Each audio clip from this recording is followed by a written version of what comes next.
Clever intro words spoken here. Let's go.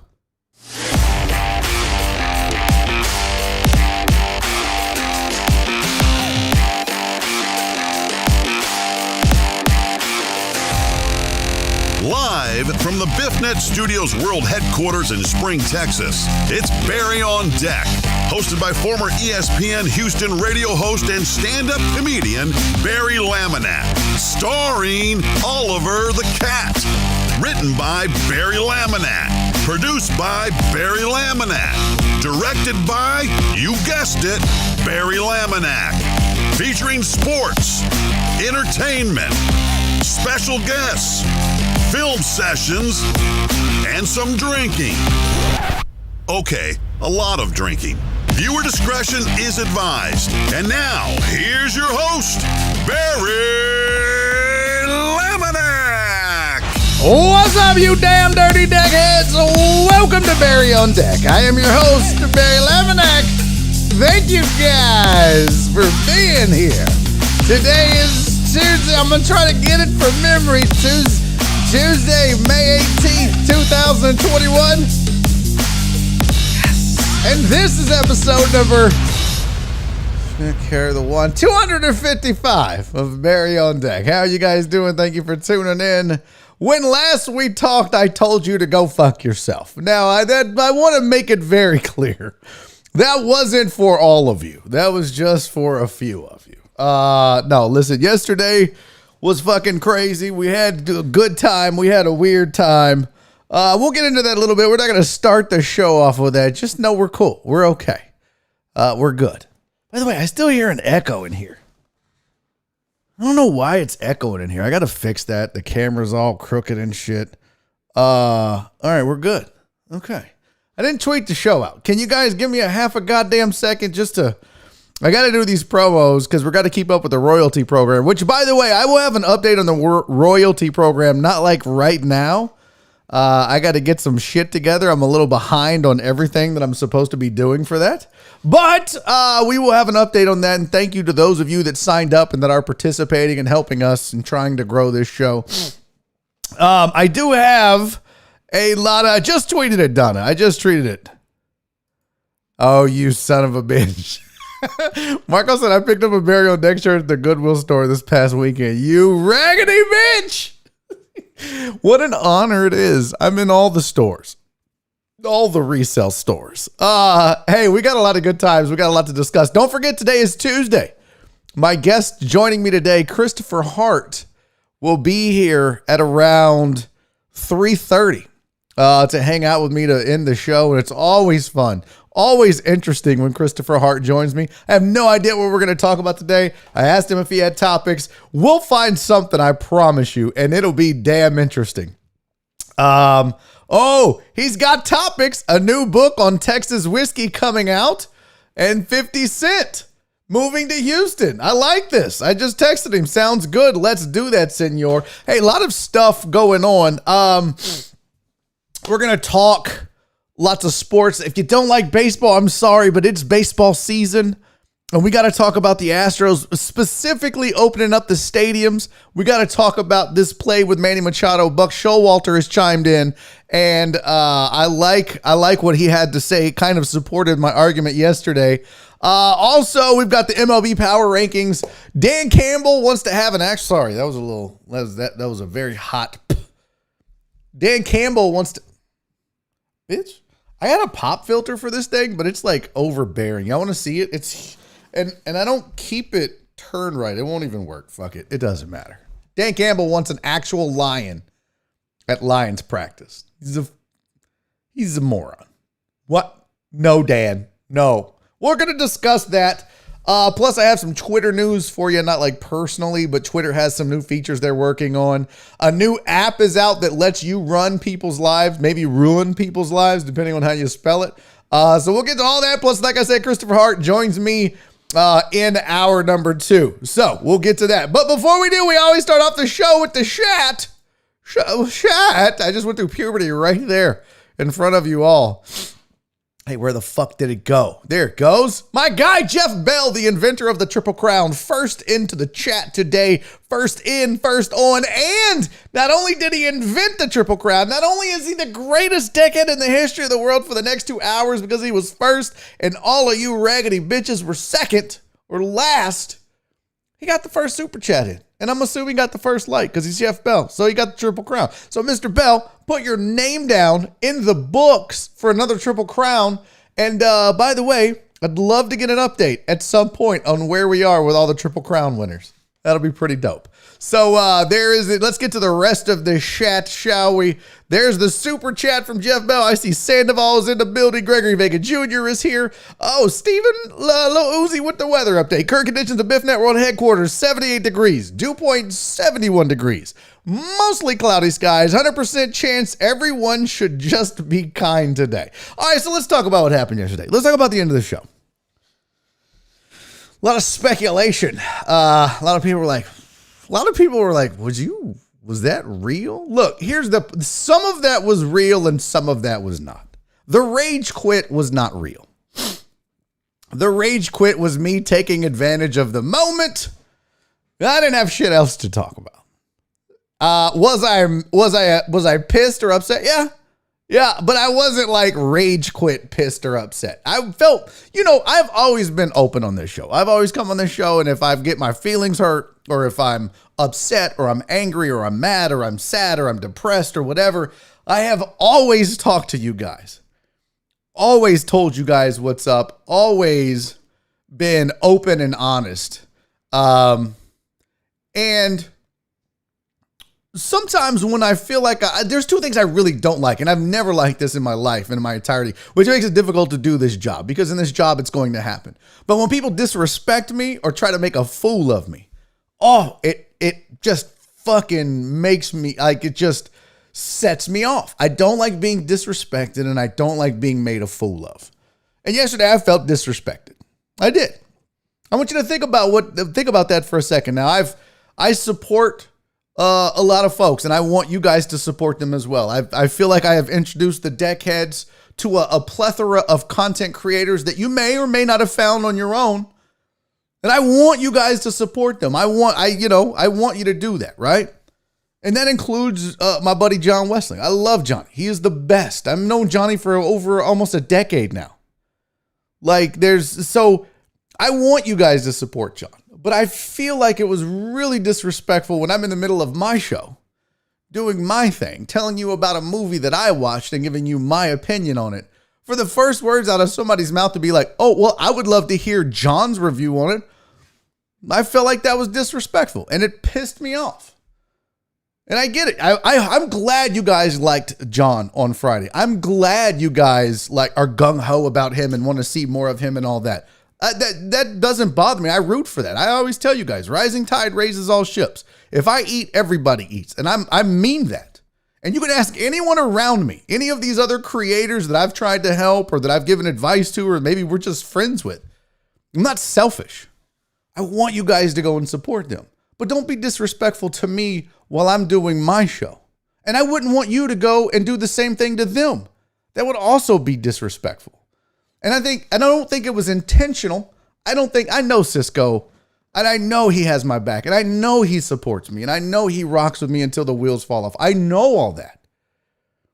But at the same time, and I want you guys to understand this, it's not just me. It's when you're dealing with other radio people, when you're dealing with other creators, when you're dealing with other streamers, when you're dealing with whoever that does this for a living, we take pride in what we do.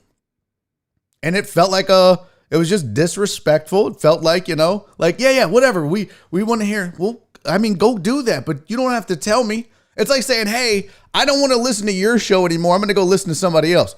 You don't have to be a dick and tell me that. The only reason you're telling me that is to be a dick. Just go watch their show and stop watching mine. That's your choice. I support that. And, if you don't like this, don't be here. I don't want you to be here if you don't like it. But you don't need to be, because I hear things, and I'm being told that sometimes people are saying that on other shows or other things, and you just don't. It's tough enough doing what we do.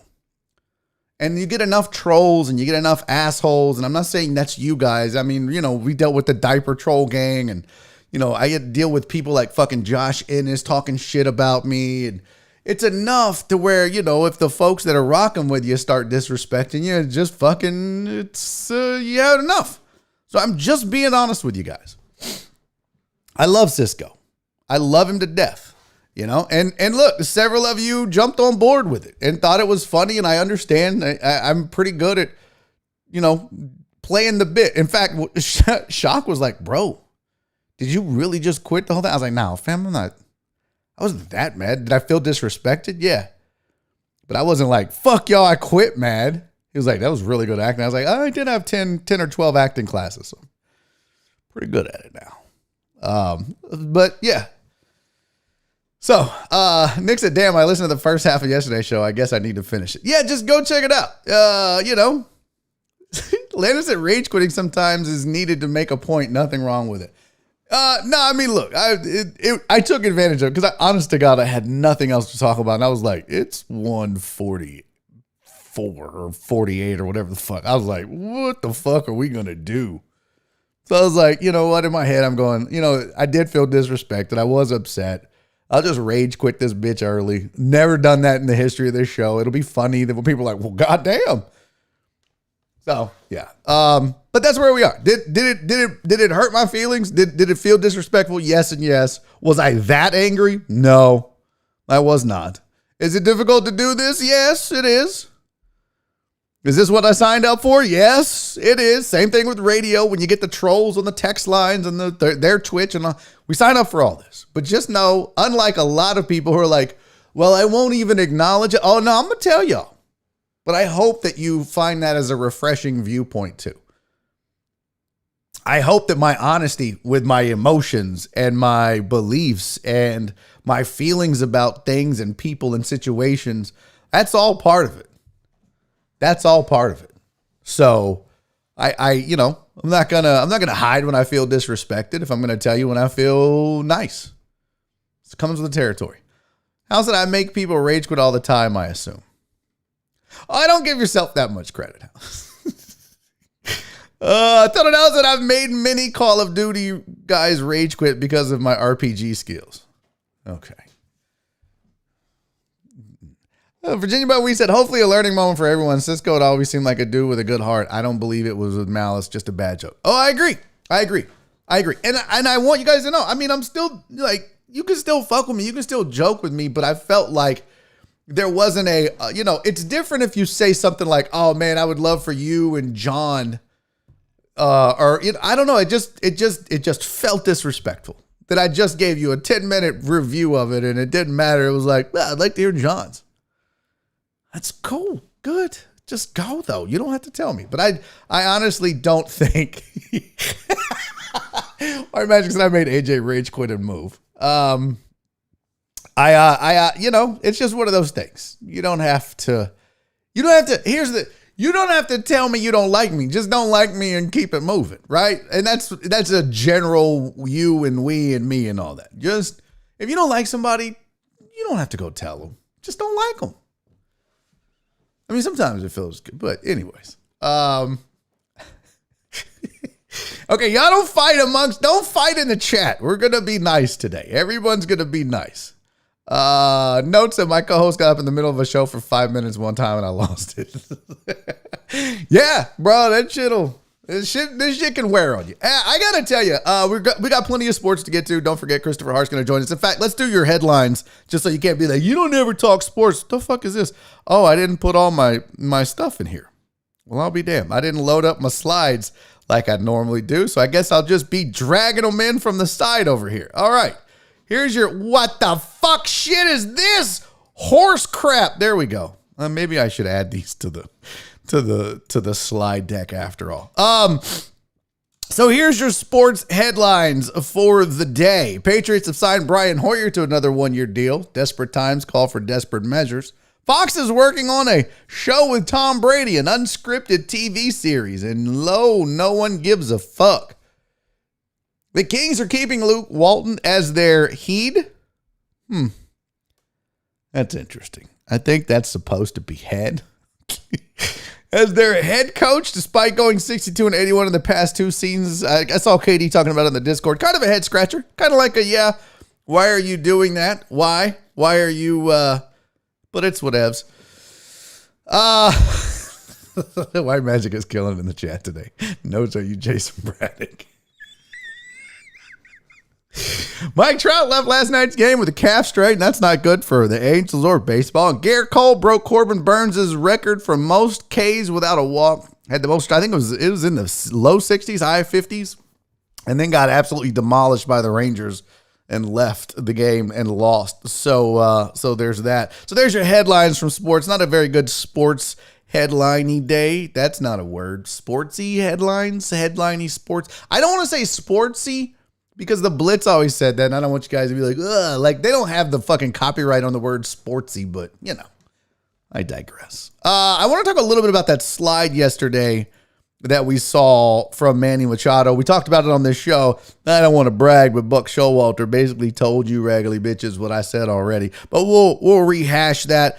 Talk about Stephen A. Smith chiming in on Kyrie Irving as well. One thing though, one big sports topic that we need to get to that I'm curious what you guys think and believe. Astros announced that they are opening up the stadium. Minute Maid Park will be at full capacity. I think the May 22nd, if I'm not mistaken. I believe it was May 22nd is when they will be officially be open at full capacity.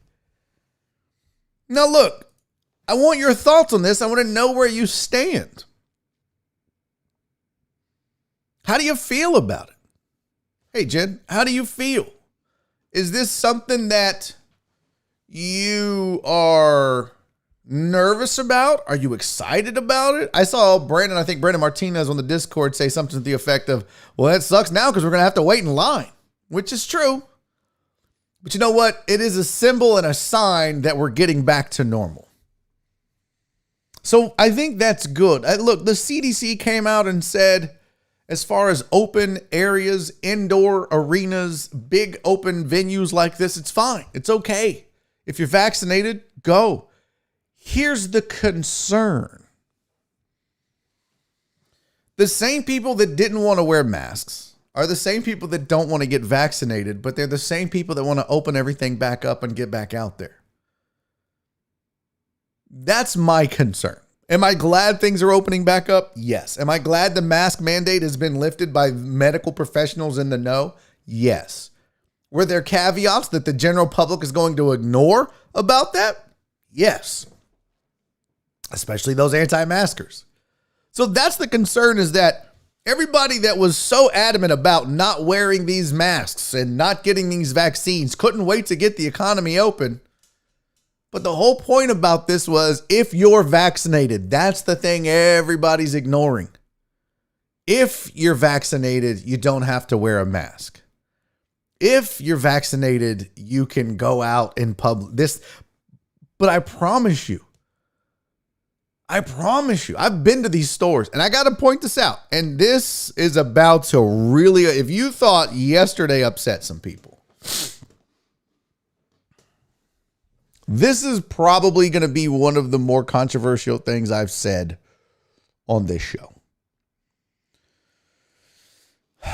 Nick said, I'm in Austin. Motherfuckers ain't wearing masks here. Here's what I don't understand. This is an observation. You can be mad about it. You cannot be mad about it. You can say I'm racist. You can call me an asshole and an idiot or whatever you want to call me. But when I'm out in public, in general, most of the people not wearing a mask are white. I don't understand it. I don't understand it. Any store I go to, most Latinx, most African Americans, most Asians, most everybody else has on a mask. Not the white people. White people are just like, we're good. We don't have to. I don't understand it. It doesn't make sense to me.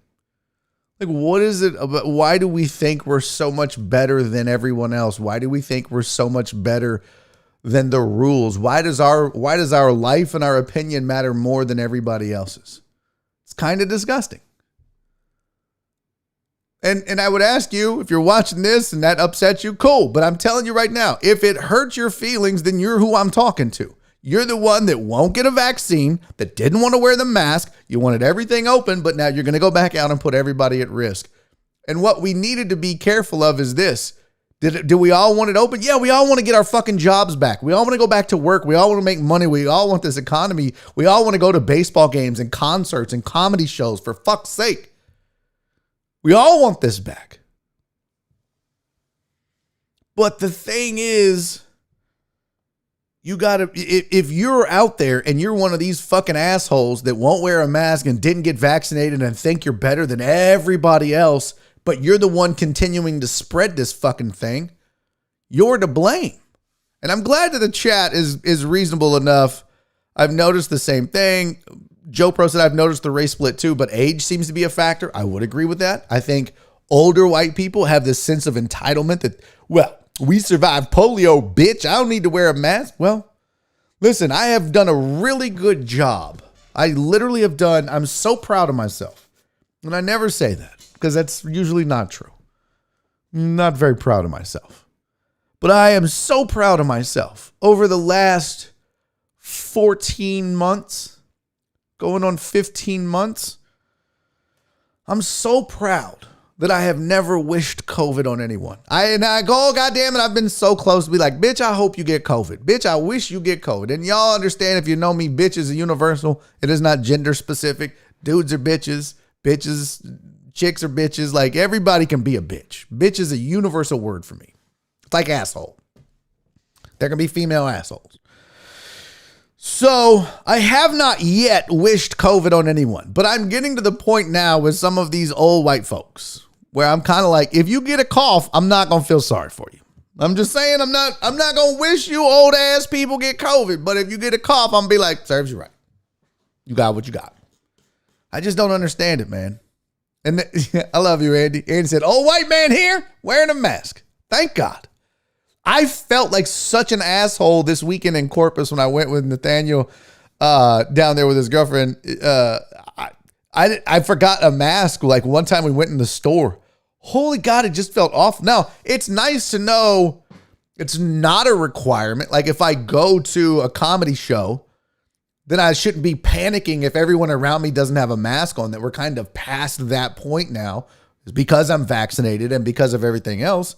But still, what's the harm in it? Who's it hurting? Lana said, older people I notice have not been wearing masks as much. I even had one the other day looking at my mask like I was crazy. That's such a fucking shame. That's just terrible. Christy said, have you seen how the anti-maskers are starting to say they're going to wear masks because they want to protect themselves from those who are vaccinated? What the fuck? Is that true, Christy? There's no way that's true. If that's true, holy fuck. That is hilarious. If that's true. I don't know. I want that to be true just because of the fucking ridiculousness of it. But fuck me, that's funny. Jumper said exactly what age are you calling out? The blue hairs around here stay masked up. Oh, no. I mean, I've seen everyone that I saw in Corpus, and when I get out and go to certain stores, it's the old people not wearing the masks. I shouldn't say old, like middle-aged, maybe 40s to 60s. Not like old ass people, and some of the young ones don't too, but it's usually people around my age and older, Joe Pro. I don't know. I digress. I'm not trying to make this a political thing. But it goes back to the point of opening up the stadiums. I asked Nora because Dr. Dre on 290 offered up some baseball tickets. He's got season tickets to the Astros. He was like, hey man, if you ever want to take Nora on a night off. And I was like, dude, that would be fucking awesome. Do I have, I don't have the money right now to buy Astros tickets. Nora and I love going to a game. That would be fucking dope. He was like, yeah, no problem. And so I said, I asked Nora, I was like, hey, do you want to go? I can get us tickets. We can go. She was like, I still don't feel comfortable. And that's fine. I get it. That's okay. I am actually more comfortable now. Now that the CDC has made their ruling, who I was believing and listening to this entire time, I won't change that now. If they say it's okay, then I'm going to listen to that. Would I still wear a mask to the game? Yeah, probably until I got to my seat. Then I'd take it off and eat my popcorn and drink my beer or soda or whatever. I can't have beer yet, but yeah, I'd probably do that. Put it back on the way out. But yeah. Virginia Buttonweed is so old, you guys. He's like 112 years old. Has to wear a mask. Christopher Mina said, you know how many times we have to chase people down on Whole Foods to remind them to wear a mask? Mostly wasps. Yep. Go good. I'm not a complete racist asshole like some of them would have you believe. What did TD say? Yeah, it's true what Christy says. Oh, Jesus. Okay. Wow. That's terrible. She said, let me find out Dr. Dre's really not on 290. That's funny. So I'm curious, like, are you going back? That's the question. Are you guys going back? Are y'all going back to the stadium? Now that they're open, are all my Cowboys fans making the trek up to Jerry's World to catch a Cowboys game? Are you going to Minute Maid Park, full capacity sellouts to watch an Astros game?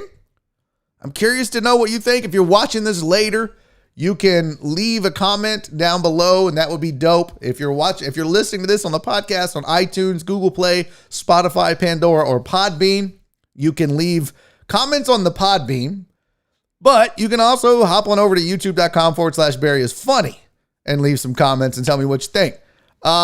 Christy says, maybe with a mask on. Brandon says, I've already got tickets. CC says, hell yeah, and hell yeah. Toto Dallas said, I'm going back when the Rangers come back this summer. Why? Why don't you go to a good series? It's not even competitive. Katie said, I don't want to go to a Cowboys game. I do want to go to a Cowboys game one good time. Yeah, that would be dope. Excuse me. Where's the preseason game being played at between those two? Probably Jerry's World, right? Maximize profits for both owners. Let's see. Texans preseason schedule. That game will be played in...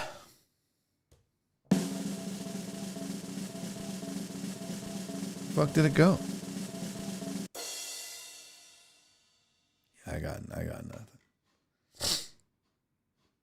I don't see it. Fuck it. We did that whole goddamn drum roll for nothing.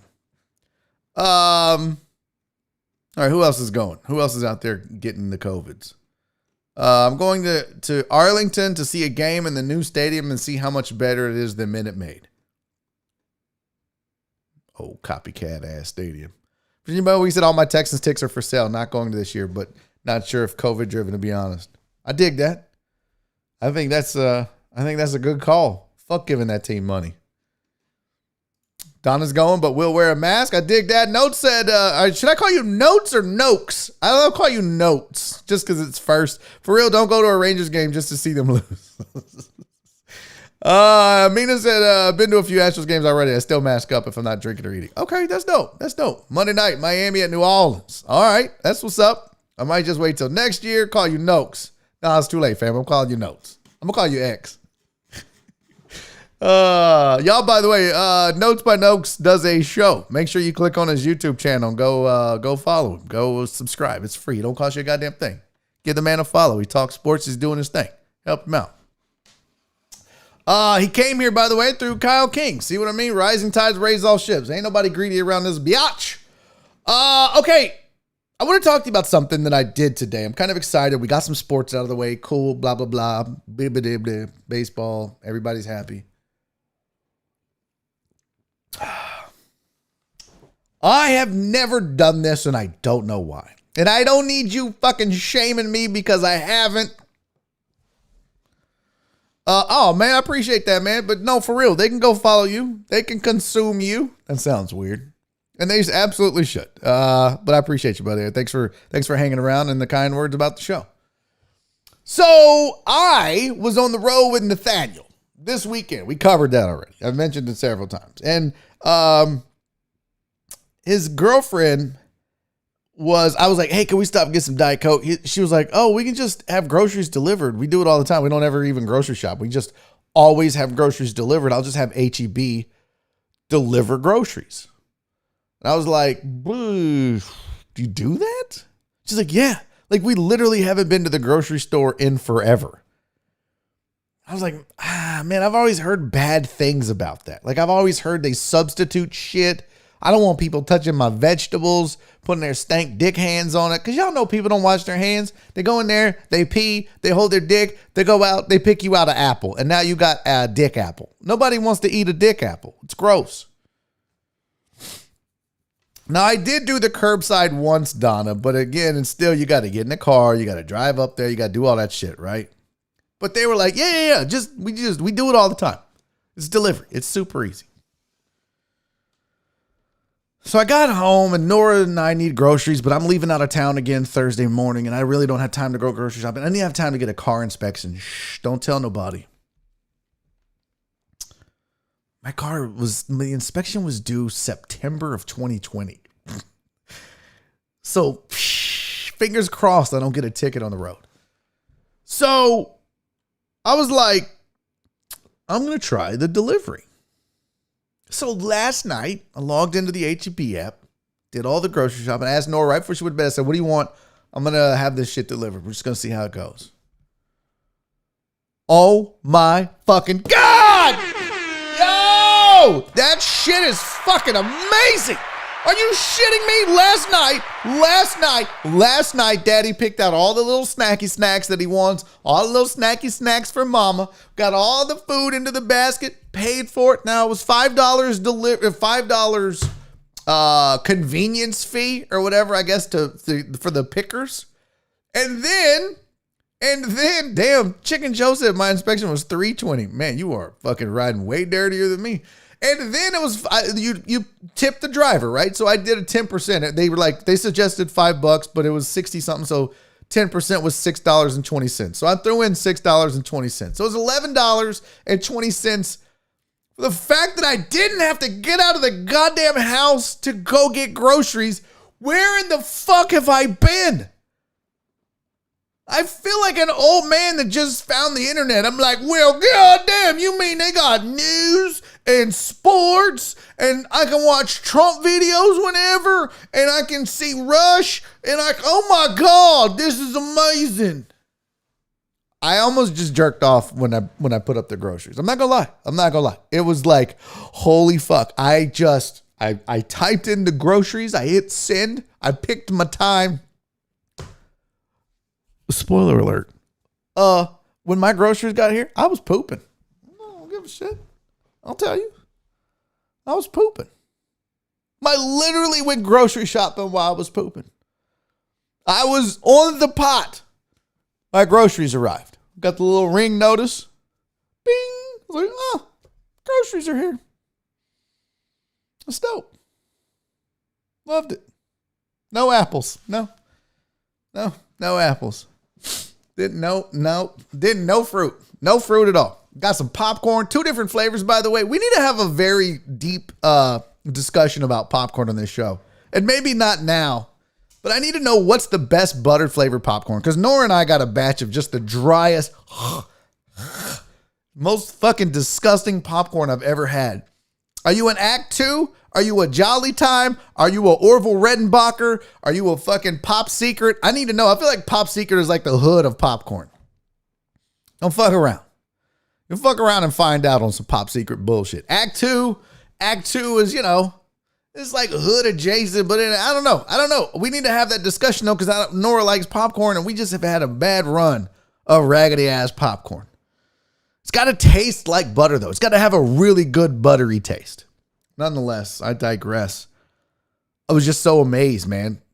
Got off the pot, all the groceries just sitting there at the doorstep, ready. I was like, this is fucking dope. Why didn't you guys tell me about this?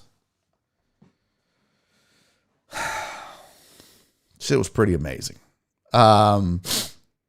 So if you're not getting your groceries delivered, and I saw somebody in the chat say, yes, Christy, they just leave them on your doorstep.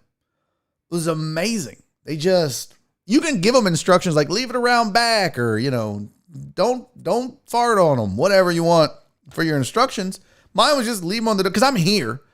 I didn't know I was going to be taking a shit when they arrived. Excuse me. But, I was like, boom, saw the ring. I was like, oh, yeah, cool. I'll just, tidy up here and go put up the groceries. Wash my hands first because if I don't want dick apples, I certainly don't want shit popcorn.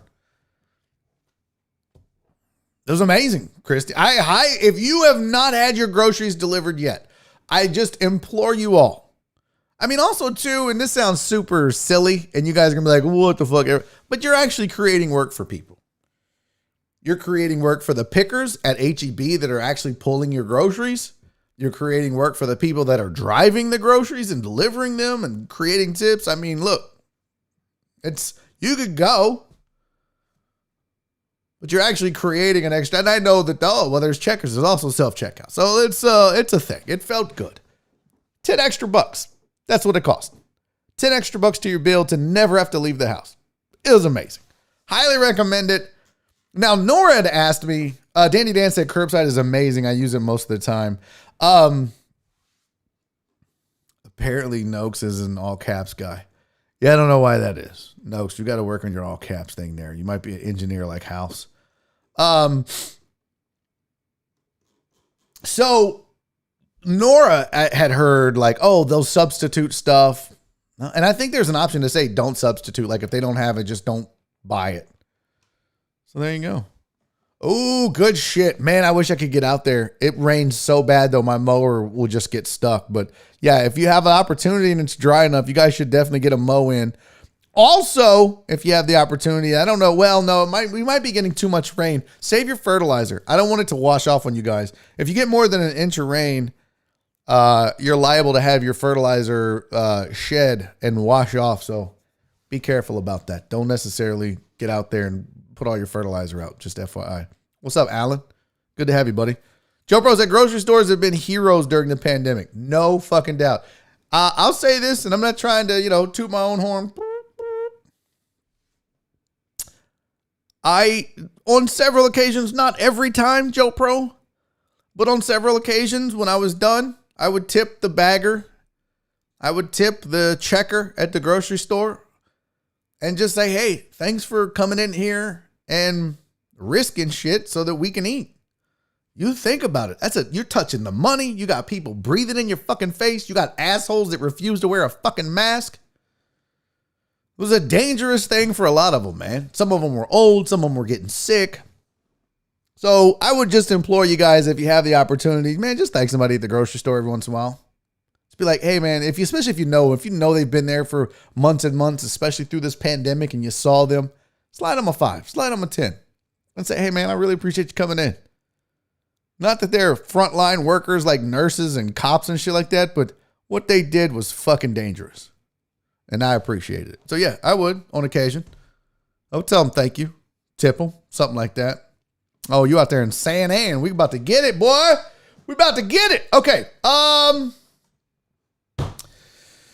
Real quick, I want to rehash something that we talked about yesterday. That slide that we went over, that everybody said was a dirty slide from Manny Machado. If you missed it, this is it. Biggest adjustment for you so far this year?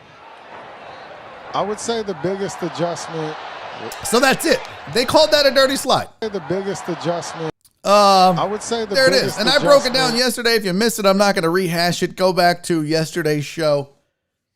We talked about the slide. And I told you that I didn't like that it was labeled dirty. I didn't think it was dirty. I thought it was a good baseball play. Well, Buck Showalter was asked about it. He used to be Manny Machado's manager. And Buck had his own things to say.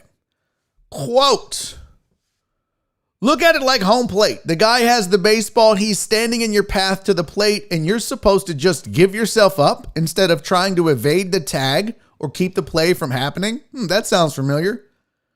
If you take the bag out of the play, what's the difference in sliding in the baseline halfway down or at the bag? You're trying to evade the tag. And that was literally the exact point I was making yesterday. He had a split second to react. He ducked under what he thought was going to be a tag, and he did so by sliding. You're not going to bear crawl. You slide. That's baseball. That's instinct. And because the guy was running and he slid and it fell, and that's just a hard baseball play. No big deal. Buck Showalter went on to say, look at it like home plate. Oh, no, that was the same one. He went on to say, most guys are completely caught off guard. Remember I said he had less than a second to react? Most guys are completely caught off guard and they're not able to complete the double play because they're all expecting a high tag. You have to be prepared for a low swipe tag, which is why you slide. He said, as important, don't get hooked into it. You should have gone 4-6-3, and that is a fact. That is a fact. You didn't have to make the tag. Remember I said he charged in? By charging in, he forced himself to have to tag and throw. If you sit back and wait on that ball, that's a little kick to the right. It's a 4-6-3 double play and you're good. People actually said that was a game-winning play. People actually said that it was a smart play. They said that he won the game for them by doing that because the runner on first was safe. They went on to score 2 more runs in that inning instead of being out of it. So the play won them the game. How is that dirty? I don't think that's a dirty play. Especially if it's a game winner. Here's something else interesting about this. Buck Showalter and others were saying, so Padres manager Jay Stingler said, the first thing I did was give him a high five. I thought it was a play. Honestly, that won the game. Padres associate manager Skip Schumacher said, shouldn't be a story at all. Buck Showalter said, I'm still trying to figure out what the story is. Showalter also added to this conversation by saying, it was pretty much a staple, meaning the play sliding in the middle of the base path. It was pretty much a staple with the Yankees. The practice, if executed, remains effective in 2021. So he learned this and he taught this to Machado in Baltimore. Like, this is a teaching thing. This is what you tell guys. If you're in the middle of the base path, slide. And I'm not suggesting that Manny Machado isn't dirty. I know we know his history. We know what he's done.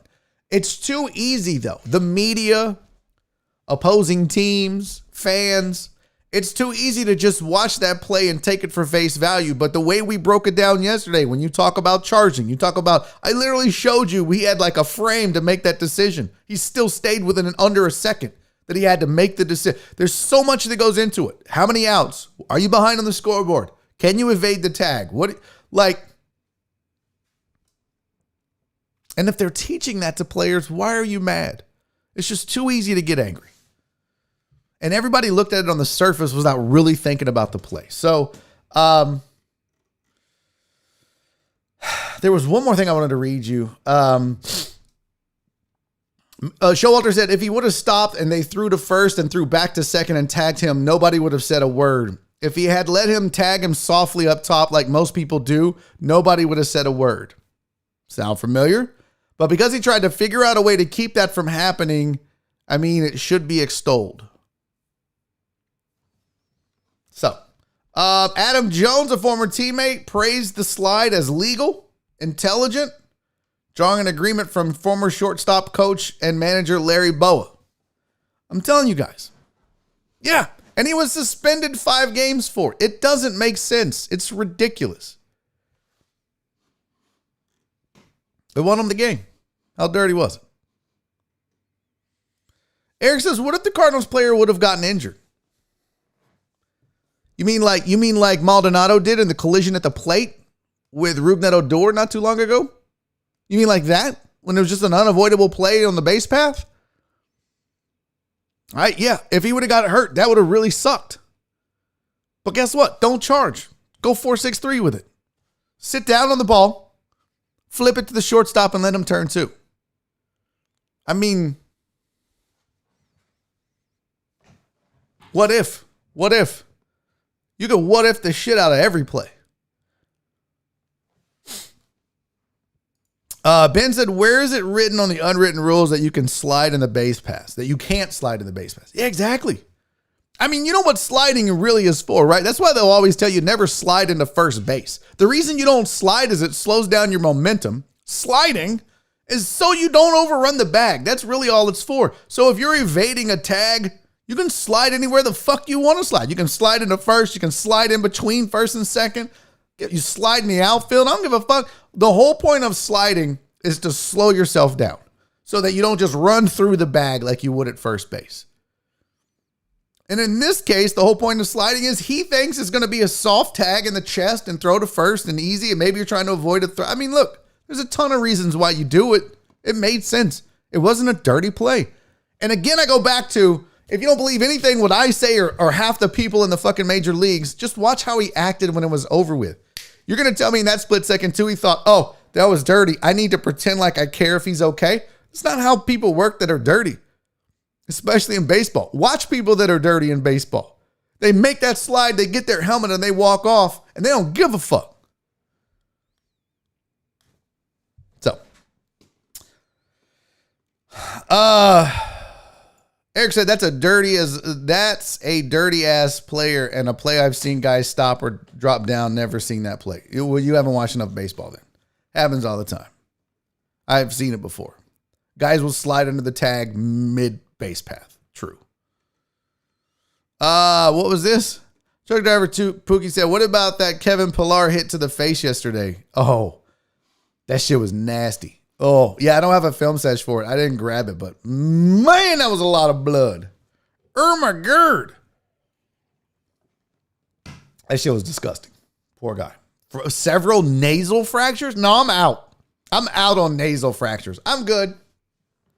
That's why I couldn't play baseball, man. Once I got hit in the face, I was done. I was fucking scared of the ball after that. Scared of it. Here, real quick, let's just go over there's a lot of baseball today. Fucking deal with it. I know Sean hates it. But here's your MLB Power Rankings according to The Athletic, if you give a shit. This is James Fegan and Nick Groke who wrote this. The Chicago White Sox is number 1. Number 2, Boston Red Sox. That's a fucking shock to everybody, I believe. Number 3, Los Angeles Dodgers. They were ranked 2 last week. Number 4. Suck it, baseball bitches. Yeah, Astros move up from 9 to 4. I think they've won 6 or 7 in a row. Thanks, Rangers. Thanks, Total Dallas. Thanks for making the Astros relevant again with that raggedy-ass ball club you got. Good news is, plus they're getting back some more starting pitching. Their rotation's now all of a sudden 7 deep.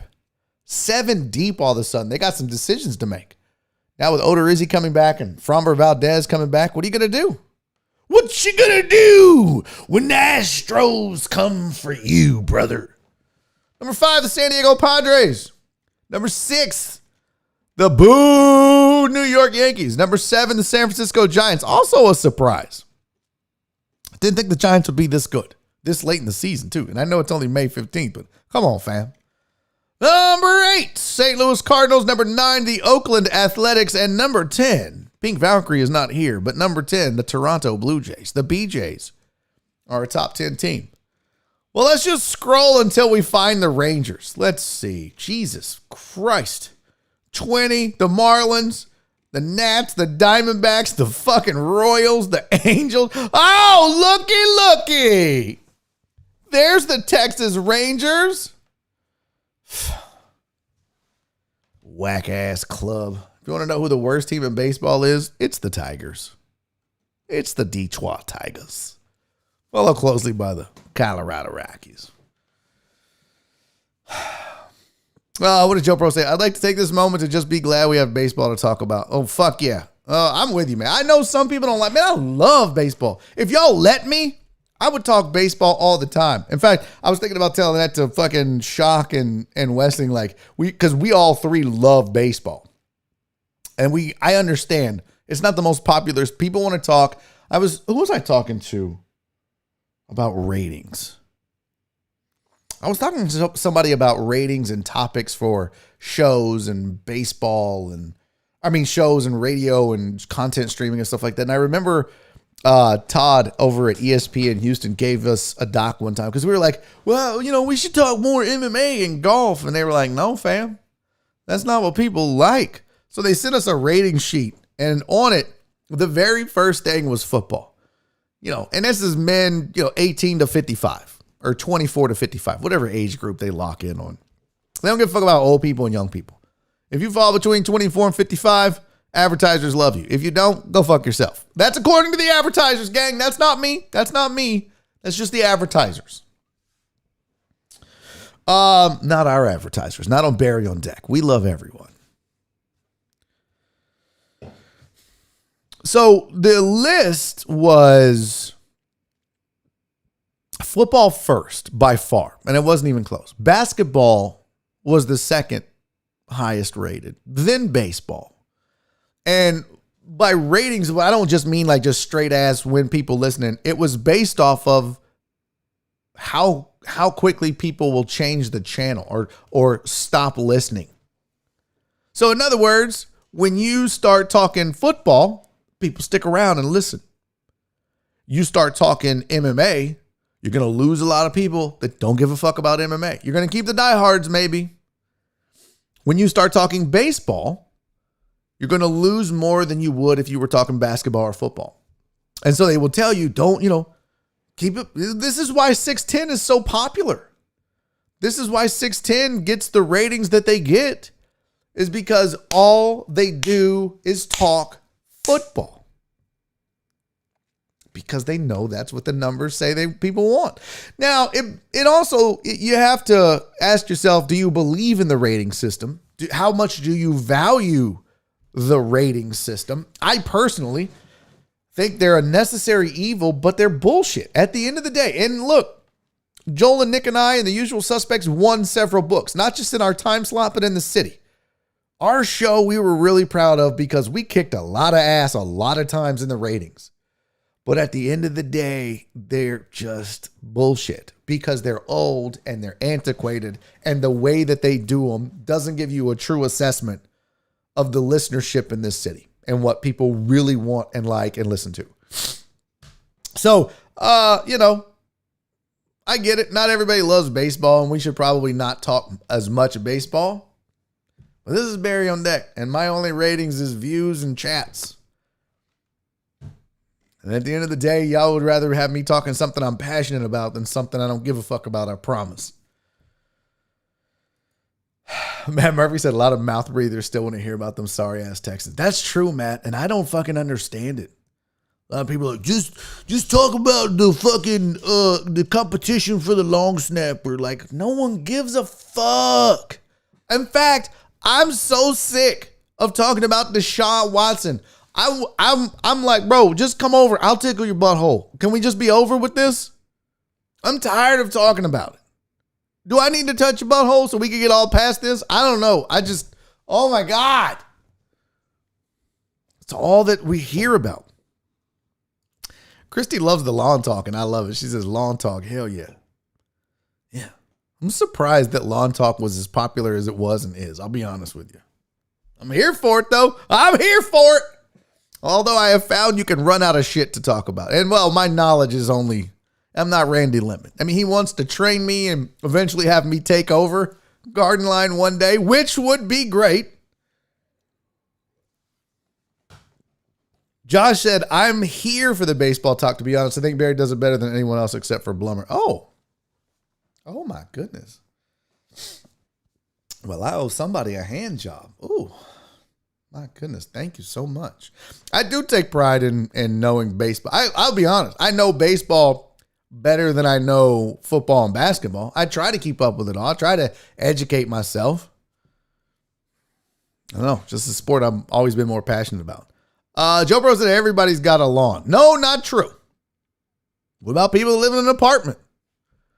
What about Chris Reyes and that house he rents? Have you seen that backyard? That is not a lawn. That is a patch of dirt.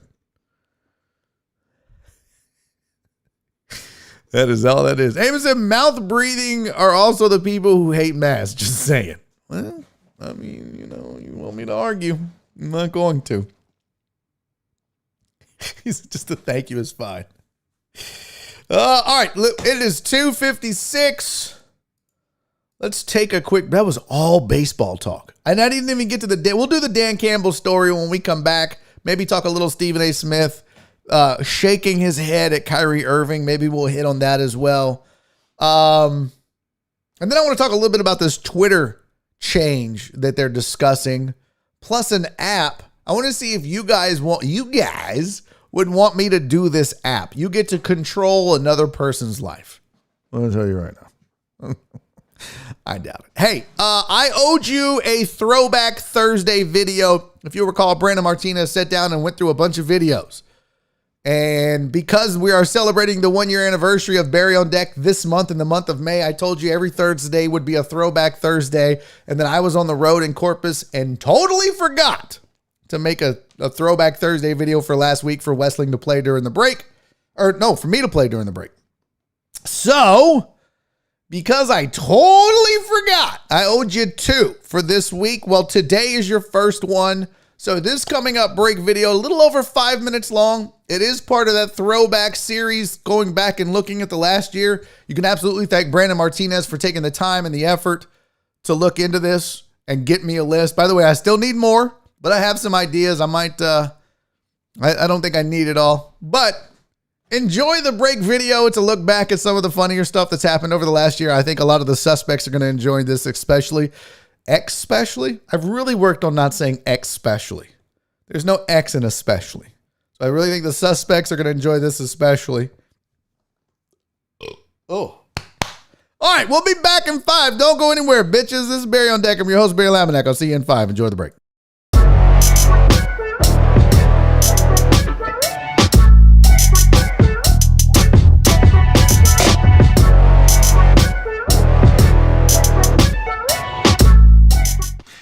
You know, you're never going to get enough credit, Joel, for how you handled the whole thing. But and we've talked about it a few times. Oh, welcome back, Nicholas. Thanks for joining us on the Suspects as Usual. Liquor store. Are you in the liquor store? Yeah, I'm in. I'm picking up that shot that we're supposed to take together. Oh, are you going to get a bottle of Jameson? Nah, Nick, don't walk into a liquor store and start talking about shots. Yeah, a little dangerous. By the way, why aren't you wearing a fucking mask, Nick? Yeah, we talked about that. See now you're on speakerphone and you're shaming me in the liquor store. Now this guy right here, COVID guy. This guy has COVID-19. Everybody just heard you guys tell them that I don't have a damn mask. Now I got to go back to the car. This guy has COVID and he has sex with animals. Nope. If anybody walks in and wants to know what aisle the Corona's on, it's whatever aisle Nick's on. This guy lets his dog lick peanut butter off of his butthole. Dude, I'm about to walk back in. Shut up. Shut okay, no, up. I really won't. Sir, do you guys carry Corona? Oh, yeah, he's in aisle number 4. Oh, see? He's the guy on speaker with no fucking mask because he hates society. Oh, well, why you? It's not the beer, it's the virus. He's on aisle 4. Nick, you put your mask on. Yeah, I got it on. Are we still on speaker? You guys know the White Claw here is $5 more expensive than the White Claw at the HEB. You know that. It's $13.49 at HEB. It's $18.49 here. So great. Like if it's $1 or $2 more expensive, I understand. $5 more expensive for White Claw? They're killing me over here. It's $18.50 for White Claw here. This guy knows Jim Adler. He'll hammer him. $5 in your pocket ain't nothing, compadre. Everywhere you go. Sir, this guy has the butt COVID. Don't get near his butthole. It has COVID. Oh, he's outside. And like across the United States, it's $13.49. They want to charge $18.49. Good thing you weren't at 281 liquor. Sorry, dude. 281 liquor. This is the greatest thing ever. Sounds like a dial-in porn chat. Hey, you're missing some action at home? Call 281 liquor. You'll never forget your last ex. 281 liquor? I'm going to 713 liquor. I swear oh to my God! I gotta make. Hold on. Wait, 713 liquor, it's going to be at $6.50 more. There you go, Nick. I've just put 281 lick her under your name. LICK her. Platform dating said, hang on, Barry. What platform dating? Who's here to, what? I don't understand. What am I hanging on for? G-Man said, I hope you're running a VPN. Should I be? Reload the page. Oh, okay. You added me to the homepage. Oh my God, you better not have put me on the small dick website. I swear, if you put me on the small dick website, I'm looking. I don't see nothing. No, I'm looking. You didn't add me to the small dick website. That would be fucking hilarious, though. Yeah.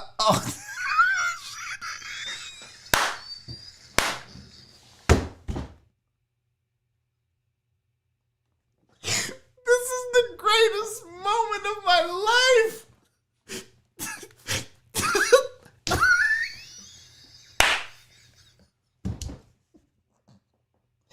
I made it. I fucking made it. Oh my God. Oh, Jesus Christ.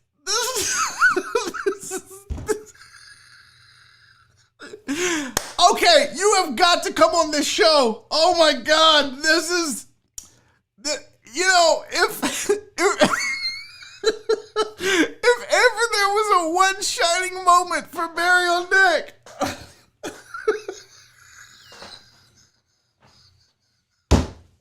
This is it.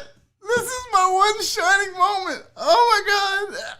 I'm crying. I love you. I don't know who you are, but I love you so much. Oh my God. Oh, Jesus Christ. Is this real right now?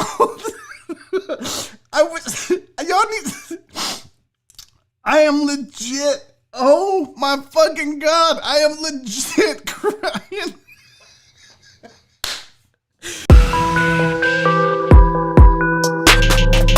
Hey, welcome back to hour number 2 of Barry on Deck. I'm your host, Barry Laminack. Thank you guys for sticking around through the break. Those of you that did, those of you that didn't, can go fuck yourself. That was, man, first of all, how about that beard, huh? Jesus, that beard was awful. That was so disgusting. But when that dude showed up and put me on the front page of the Small Dick website, I lost my shit. That was so funny. We've had 2 surprise drop-ins on this show. That was one of them. And the other one was our buddy, our pal now, Andrew Clay, who I happen to mention. I wanted to run his little video. Now I sound like my mom. Like, get your little videos out and do your little, I'm going to come watch you do your little skits at the Comedy Store Club thing, okay? Is that all? Can we come watch you do your little skits? Sorry, Andrew, that was disrespectful. Andrew did his amazingly creative MS Paint highlights, and then I just said I was going to show it, and he popped in the chat, and then we dialed him up, and he was in the fucking newsroom prepping for his newscast. So, you just never know what's going to happen on this show, and I think that's why I love this so much. I mean, one day you end up on a small dick website. The next you rage quit because someone disrespected you and you lost your shit. It's good times. Hey, real quick, I got to say thank you to my mom for having sex with my dad. But also I need to say thank you to Josh Fernandez, who just sent me $10 in a random fucking Tuesday. So get you some Diet Coke. Josh, buddy, I appreciate you, your kindness. Thank you so much. And also for your words of encouragement behind the scenes as well. Very much appreciate it. Thank you, buddy. I do. I appreciate you very much. Okay. Oh boy. We don't have time. Oh, who was the guy that worked in F1? The guy that that was the best show, and the guy worked in F1. Oh, yeah. The Dinky Ones guy. I was like, what the fuck are you talking about? Somebody from Formula One dropped in? I mean, I know I'm planning that with Walt, but that's not Formula One. That's Drag racing. Yeah, we're trying to get some drag racing folks on the show. I need to do a better job of following up with that. That's my bad. Tony said, I wonder how many times I pissed Barry off when I first got here. I will set the over under at 1 million. All right, we got a little more sports to discuss here. I'm booking a guest for tomorrow as we speak. That's what I came back in to do because, and I'm pretty excited about this. I'll go ahead and spoil it for you for tomorrow. But tomorrow's guest, it's going to occur. Normally, I like to have guests on Wednesdays join me from 3 o'clock to 4 o'clock, but that's not going to be possible. But tomorrow, my guest is going to join me from 2:30 to 3. His name is Colin Cantrell. He is the former ring announcer for Legacy Fights. He is a former MMA fighter. He is one of the funniest non-comedian dudes I know. He may not be funny tomorrow. Don't hold him to that. But he and I get together and oh my God, we have fucking fun. And Colin has been heavily involved in the MMA scene here in Houston all the way back to when Yves Edwards was an amateur. Like, when you talk about original MMA people in the city of Houston, Colin Cantrell is one of them. And he's a good dude. Well, I'm not going to spoil too much because we'll get into it tomorrow. But Colin got into a fight at the UFC fights with Michael Chandler's family. Yeah, like in the crowd, not in the crowd, at the concession stand. So you're not going to want to miss this story. The fucking black eye that he's got. Holy fuck. It looks like a mule kicked him in the fucking face. And what I love about it, and I'll have all the videos and all that shit, but he thinks it's so funny that he got punched in the face as much as he did. I love this dude. You guys, I'm telling y'all are going to love Colin. Absolutely going to love him. So I'm really looking forward to him joining me tomorrow. In fact, I had messaged him. I saw on my phone. But I was like, bro, you and me just need to do an hour of just fucking around because he's seriously one funny dude. So, yeah, I'm looking forward to that tomorrow. That'll happen at about 2:30. So make sure you tune in for that. Oh, look at Mark. Barry actually had a few training sessions with Yves back in 2004. He made me love MMA. I'll never forget a flying knee that he threw. I don't remember who it was. No, it wasn't a flying knee. It was a jumping knee. Like, he was in a clinch and he fucking knocked the dude out with his knee. And immediately I was like, I like this sport and that's my favorite fighter. Let's go. I remember I was like watching Bob Sapp at K1 and it was interesting. Then I happened to stumble upon that fight, Yves Edwards jumping knee. I don't remember who the fuck he knocked out. I guess I could Google it. Yves Edwards jumping knee. Let's see who it was. Takedown defends flying knee, Yves Edwards. Maybe I'll show you guys. This is what got me hooked on MMA. If you want to know the genesis. Yep, here it is. This was at Elite XC. I'm probably going to get a copyright bump for this. Who gives a fuck? Here we go. So this, let me put this over here. I know how to do this now. I kind of have a better handle on how this fucking works. Is that better? Can you guys see that? So this is what made me get into MMA right here. Hold on. God damn it. Let me get my mouse over here. This is it. Edson is very much in evidence. Good takedown defense being exhibited by Yves Edwards. Oh, right there. That was it. I saw that. And I was in. Look at that. Boom. Right there. I mean, that is fucking beautiful. He's just holding him off. He's got his knee. He just, boop. Done. When I saw that, I don't know what it was about it. I have no idea why.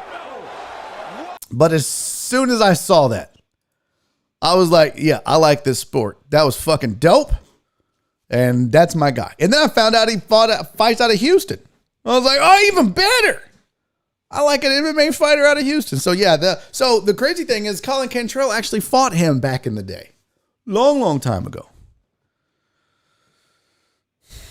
Yeah, no, it doesn't. They said he had lost too much blood and his response was that he had plenty left. Yeah, he's a badass. I love that dude. I got to interview him once for the Cage Door. It was amazing. All right, back to the sports. Let's go. Dan Campbell wants to bring a lion. That's not Dan Campbell. Get out of here. That's Crazy Dan. Come on down to Crazy Dan's. Lions practice down here at Crazy Dan's. Go see Dan. Go see Dan. Go see Dan. Y'all remember Cal? Go see Cal. Go see Cal. If you're looking for, what was it? If you're looking for a truck, go see Cal. If you want to save a buck, go see Cal. If you, well, I don't remember, want to fuck his gal and you want to be his pal, go see Cal, go see Cal, go see Cal. I don't remember the fucking words. What were the, I know there's a, look, we're way off here, folks. You know how we do on this show. Go see Cal. By the way, I thought Cal Worthington and his dog Spot. You don't remember that shit? He had a fucking lion. I used to think that was just a Houston thing. I used to think Cal Worthington was just a fucking Houston guy. Oh, no. Nay, nay, nay. What the fuck? You don't know who Cal Worthington is? Oh, damn it, Donna. Here we go. Let me educate you. I'm always having to educate the deckheads. Let me pull this up here. This is Cal Worthington and his dog Spot. All right, this is y'all about to see some shit. Here we go. Hold on. Let me share my screen. Share. Back this up. Here we go. Watch this. Here's Cal Worthington and his dog Spot. Need a great big truck, go see Cal. If you need a little truck, go see Cal. Get a camper, change your luck. Buy a van and save a buck. For any kind of truck, go see Cal. Yeah, hey! It's a big old giant friendly supermarket of cars. Just acres and acres and acres of cars and trucks to show you. I'd like to invite you out. Hey friends, if you're out buying a car, you ought to drop by Worthington Ford, see me first. Just see me first, give me first chance at the deal, and I'll give you 2 free dinners at Victoria Station. Yeah, baby! Ribs and all the barbecued chicken you can eat at Victoria Station. And no purchase is necessary. You don't have to buy a car from me. All I want you to do is see me first, give me first chance at the deal. But you talk about a giant selection of cars, just acres and acres and acres and acres and acres and row after row after row after row of cars and trucks on sale. Come on, get to the goddamn music, Cal. Nobody gives a fuck. 1973 Pontiac, a Granville 4-door. Sing, Cal, goddammit. Okay, this is bullshit. Get the fuck out of here. That's not what I wanted. I wanted the fucking song, Cal. You let me down, you raggedy bitch. Anyways, he used to have a song, and he would fucking bring, it was Cal Worthington and his dog Spot. And he would always bring on fucking animals. Like he would have a lion or a monkey, and it would be like, that's my dog Spot. Get it? Because it's not a dog. It's a fucking lion. So Dan Campbell, Dan wants to bring lions into the mix. He wants a fucking live lion at practice. Walking around with him like a pet. He said, quote, I don't think we're going to be able to do it, but I would love to literally just have a pet lion. Just a legit pet lion on a chain, a big ass chain. And he really is my pet. We just walk around the building. We go out to practice. We're at 7-on-7. We're behind the kicker when he's kicking. He went on to add, we're going somewhere. The problem, I don't know if PETA's going to allow that, even though we would take great care of it. It would be fed well. It would be petted. It would be manicured. I might end up losing an arm because of it, but that would be even better because it would validate that this is a creature now. This is an animal. This is from the wild. Damn, what the fuck are you talking about, bro? Just coach football. If the lion is a metaphor, if the lion has a meaning, if you want to bring the lion in for like 10 minutes, why the fuck are you went from like, you know what we need on the Lions? Lions. You know what would be even better? If I lost an arm. That dude's a weirdo. The Detroit Lions are fucked. You know what this reminds me of? Jerry Glanville. Jerry Glanville is a fucking weirdo. He was an interesting football coach at best. Nobody was ever like, that's a great football coach. He was interesting. I'm feeling like this is what Dan Campbell's that's what they're gonna say about him as well. Truck and Taco. You missed that block. Get him, line. Ow! Like fucking dodgeball. If you can dodge a lion, you can dodge a linebacker. They just fucking let the lion loose on defense. He's on the huddle with his big fucking lion paws on everybody's back.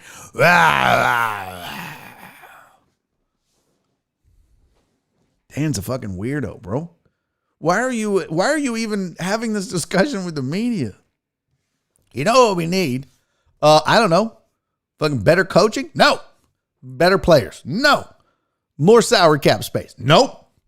A better playbook? Nope. Faster players? Nope. We need a goddamn lion. For what? Just to have a lion, man.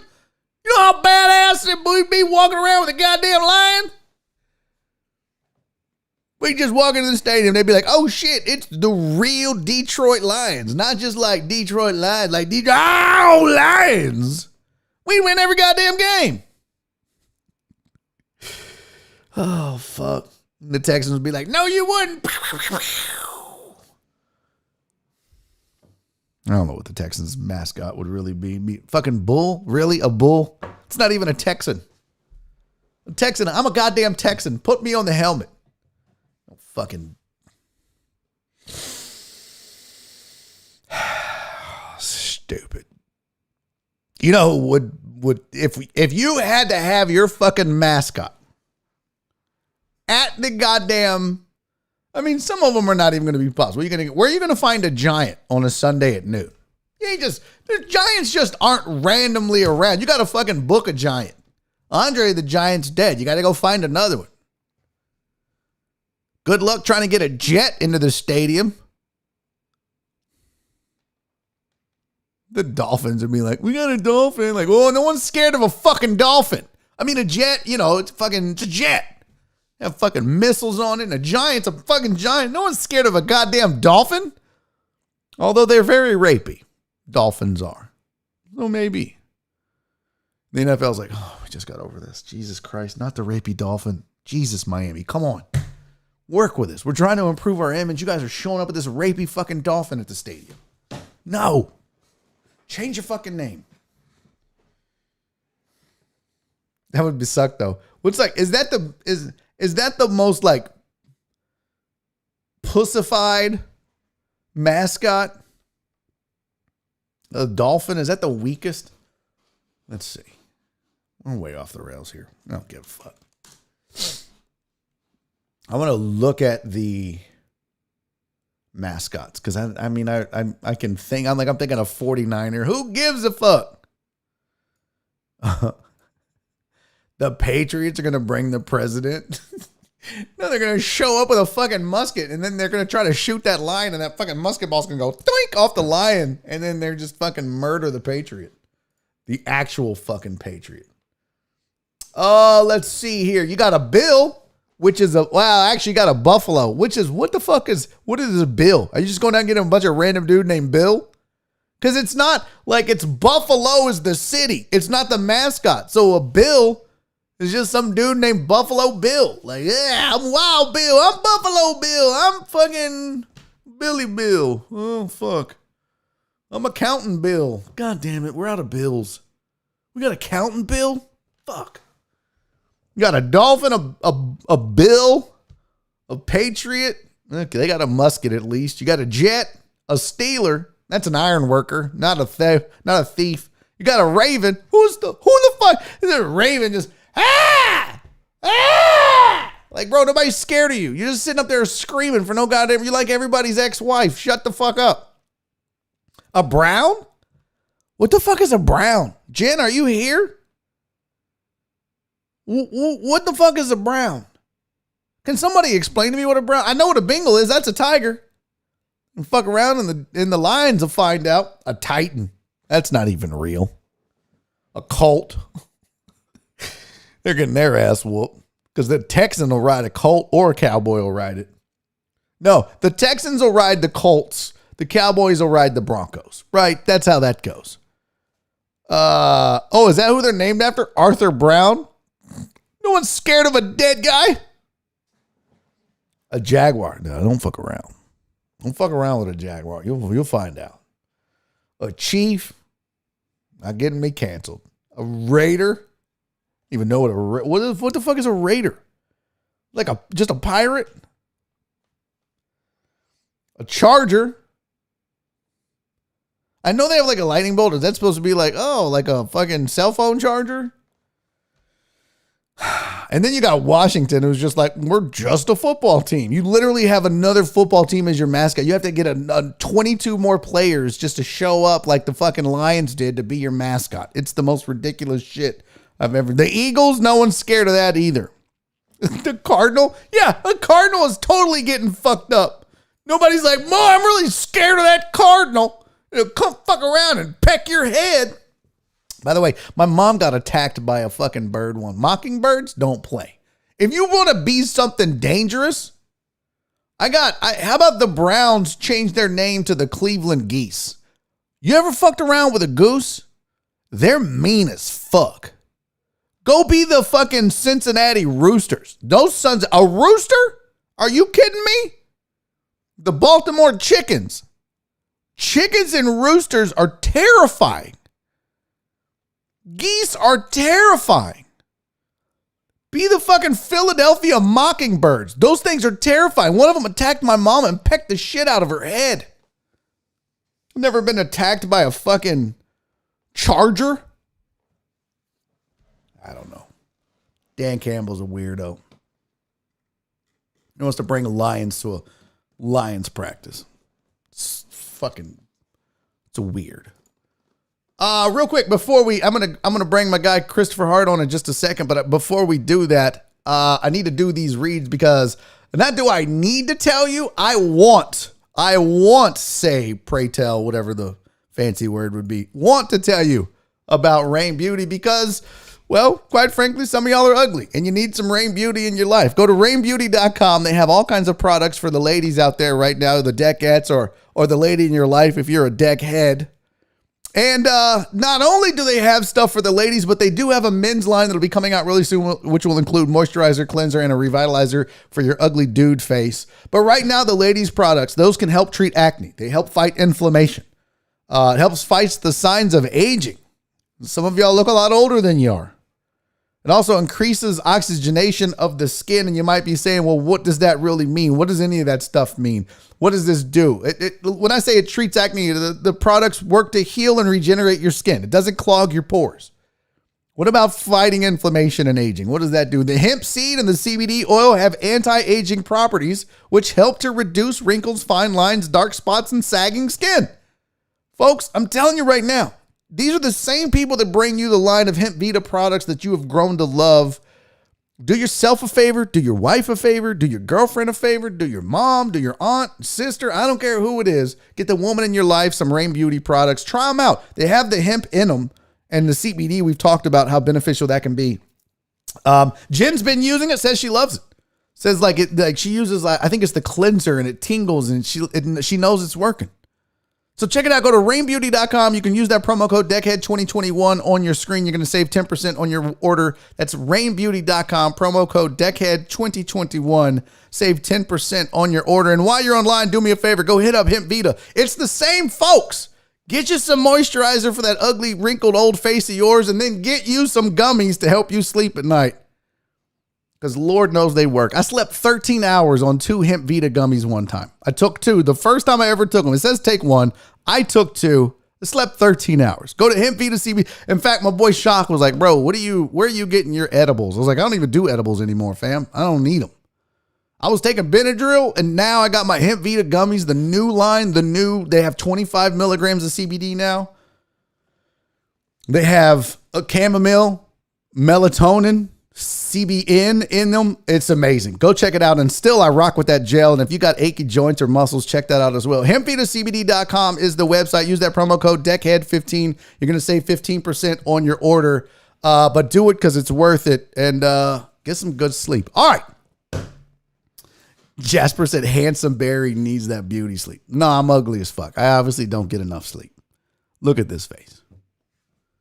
Definitely don't get enough sleep. Okay. I don't think we need to wait. Let's do this. What? Jen, let's do a lottery pool. I don't know what that means. I don't know what's happening over here. All right. I'm ready. Christopher Hart, are you ready? Give me a thumbs up, buddy.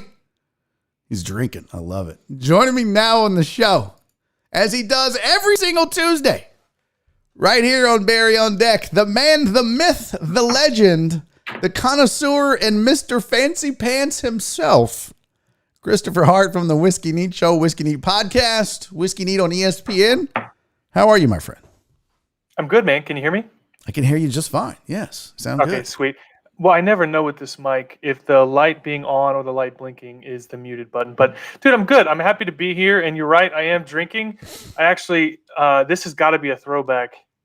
Tell me you remember this. Holy shit. Yes. Yeah, so there's a beer in Humble over at Ingenious based off the Ninja Turtles, and it is delicious. So, yeah. Really? And that's what you're sipping on? Yeah, a little beer. Yeah, absolutely. Okay. How early do you start drinking, Christopher? Listen, what are we doing? What are we doing? What are we doing? I'm a guest. Come on, not anymore. You're kind of just part of the show. Like, you're not a guest anymore. If you have a recurring spot on this show, which you do, you're one of 3 people in the world. I'm trying to make it sound better than it is. But you're one of 3 people in the entire, there are 6 billion people on this planet, and only 3 people have a recurring spot on this very show. So you're not a guest. You are a part of us. You are a part of this show. For good or for bad. Yeah, you're a dickhead. Deckhead. Yes, absolutely. Dickhead. And yeah, I mean, not everything they make is delicious, but they're adventurous. They don't, they try literally everything. So we dropped off some bourbon barrels to them over a year ago, and so I went by this morning to check on them, which means I started drinking at 10 a.m. Wow. So and that's are you like, well, you and I drank at 10 a.m. once, and we both got shit housed and had shit to do. You good? Well, you and I didn't drink at 10 a.m. You and I did shots at 10 a.m. That was a big difference. Oh, that's true. That's true. Yeah. Yeah, but I'm good. We did a drinking game. We played a drinking game. Super smart. So I caught the beginning of the show. Okay. And so then I went back to go see what the movie you were talking about, not to bring it all back up again. No, but yeah. I didn't know the butthole thing existed, and I added it to my list for my wife and I to watch tonight. Super excited. Nice. But then it made me think of a movie. You. She's going to. Are you into like weird shit like that? Do you like stuff like that? Yeah. I mean, listen. A fun movie is a fun movie. There's good movies. There's popcorn movies. There's fun movies. You have no idea how weird this is. I hope you like old lady titties, pink old lady muff, lots of dick, because there's dick shots all over there. It's. Am I getting you hard? Are you got a little semi right now? You get me all worked up. Yeah, it's the weirdest shit, dude. Seriously. I'm gonna challenge you. Okay. Right? So I'm gonna watch your movie recommendation. You have to watch something I'm gonna recommend. Okay. I can watch it on the road though, so that's good, right? Because we don't have homework until next Tuesday, and I have time. I'm writing it down. Look. The dude has a number 2 pencil. Who the fuck has a number 2 pencil? I'm sorry. I just thought you were a teacher. What's wrong with a fucking pencil? Like, I'm Andy Reid in this bitch. What are you talking about? I'm Matt. What's his fucking name with the Lions? Matt Patricia. I'm Matt Patricia. Is that a sports reference? I don't know, man. Yeah, he's the former coach of the Lions. He was a defensive coordinator for the New England. Okay, it doesn't.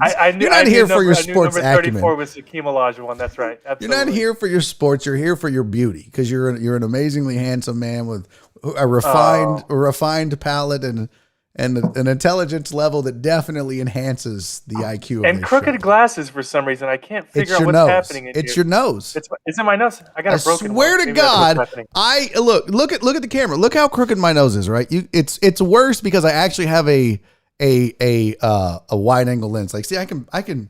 It looks like I'm doing it though in a fucking trailer if I do that. Like, that's zoomed out, right? But this lens actually makes like a bit of an angle because it's almost fisheyed a little bit to get the wide. So it makes your nose look more crooked than it is. I digress. I have a deviated septum. On one side of my nose, it flares out. The other side goes in. So it makes your glasses crooked. It's your nose. It's not your glasses. Might be your ears. Did your mom smoke when she was pregnant with you? I told you one time that I didn't know who my dad was, and you knew. Your mom definitely smoked. Your mom definitely smoked. You got a kid in high school, and your parents smoked when they were pregnant. Probably the trailer park we lived in didn't really have a lot of. Did she trip and land on her stomach while she had you in her belly? Like, what happened? Did she get kicked? Did your dad kick your mom in the stomach? No, I'm just kidding. All right. I thought this was Barry on Deck, not Maury Povich. So the movie I'm recommending is called Predestination, and it's a 2013 Time movie. And I'm trying real hard to not spoil it for you. Okay. So I will say that it is a time travel movie centered around Ethan Hawke, in which he is a time agent after like a Unabomber type guy that travels through time and blows things up. Okay. But all of how do I say this? For those who've seen it, God, I can't say it. Oh, okay, I'll give you one piece. Okay. I'll give you one piece. It's a big twist, though. Nah, I don't want to spoil it. It's a time travel movie in which well, I'll say this. Is it weird or is it interesting? Is it crazy? Is it like it's the craziest thing you've ever watched. Forget the butthole mouth. I mean, forget that. No. I watched a girl fart to blow out her candles with her butthole mouth. I'm not sure that we're gonna get any crazier than that. I'm not sure we're gonna get any crazier. No, it's on Netflix. There's a girl. She literally I think I saw that video on Pornhub once. That's cake farts. Is that what it was? Have you ever heard of that? Cake farts? That's yeah. I've heard of it. That's old school. I've heard of it. Right? Been around the block. I've heard of that. Heard of it. I got the whole series. Cake farts 13. Surprise. That's not chocolate on your cake.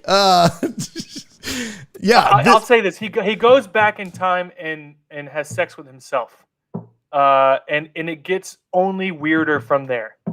If that's weird, then I'm super weird because I have sex with myself all the time. It's literally somebody was like, "What's your favorite position?" I was like, "Masturbate." No, that's not a position. Well, you should see how I do it. There's several, if you put your legs in the air, it becomes a position. So, all right, that's too far. There's several pieces missing from what I just said that makes it even more compoundingly weird. I was gonna say it doesn't sound weird. Like you're describing, like this guy goes back in time and fucks himself. Okay, this you want me to spoil it? Literally, no.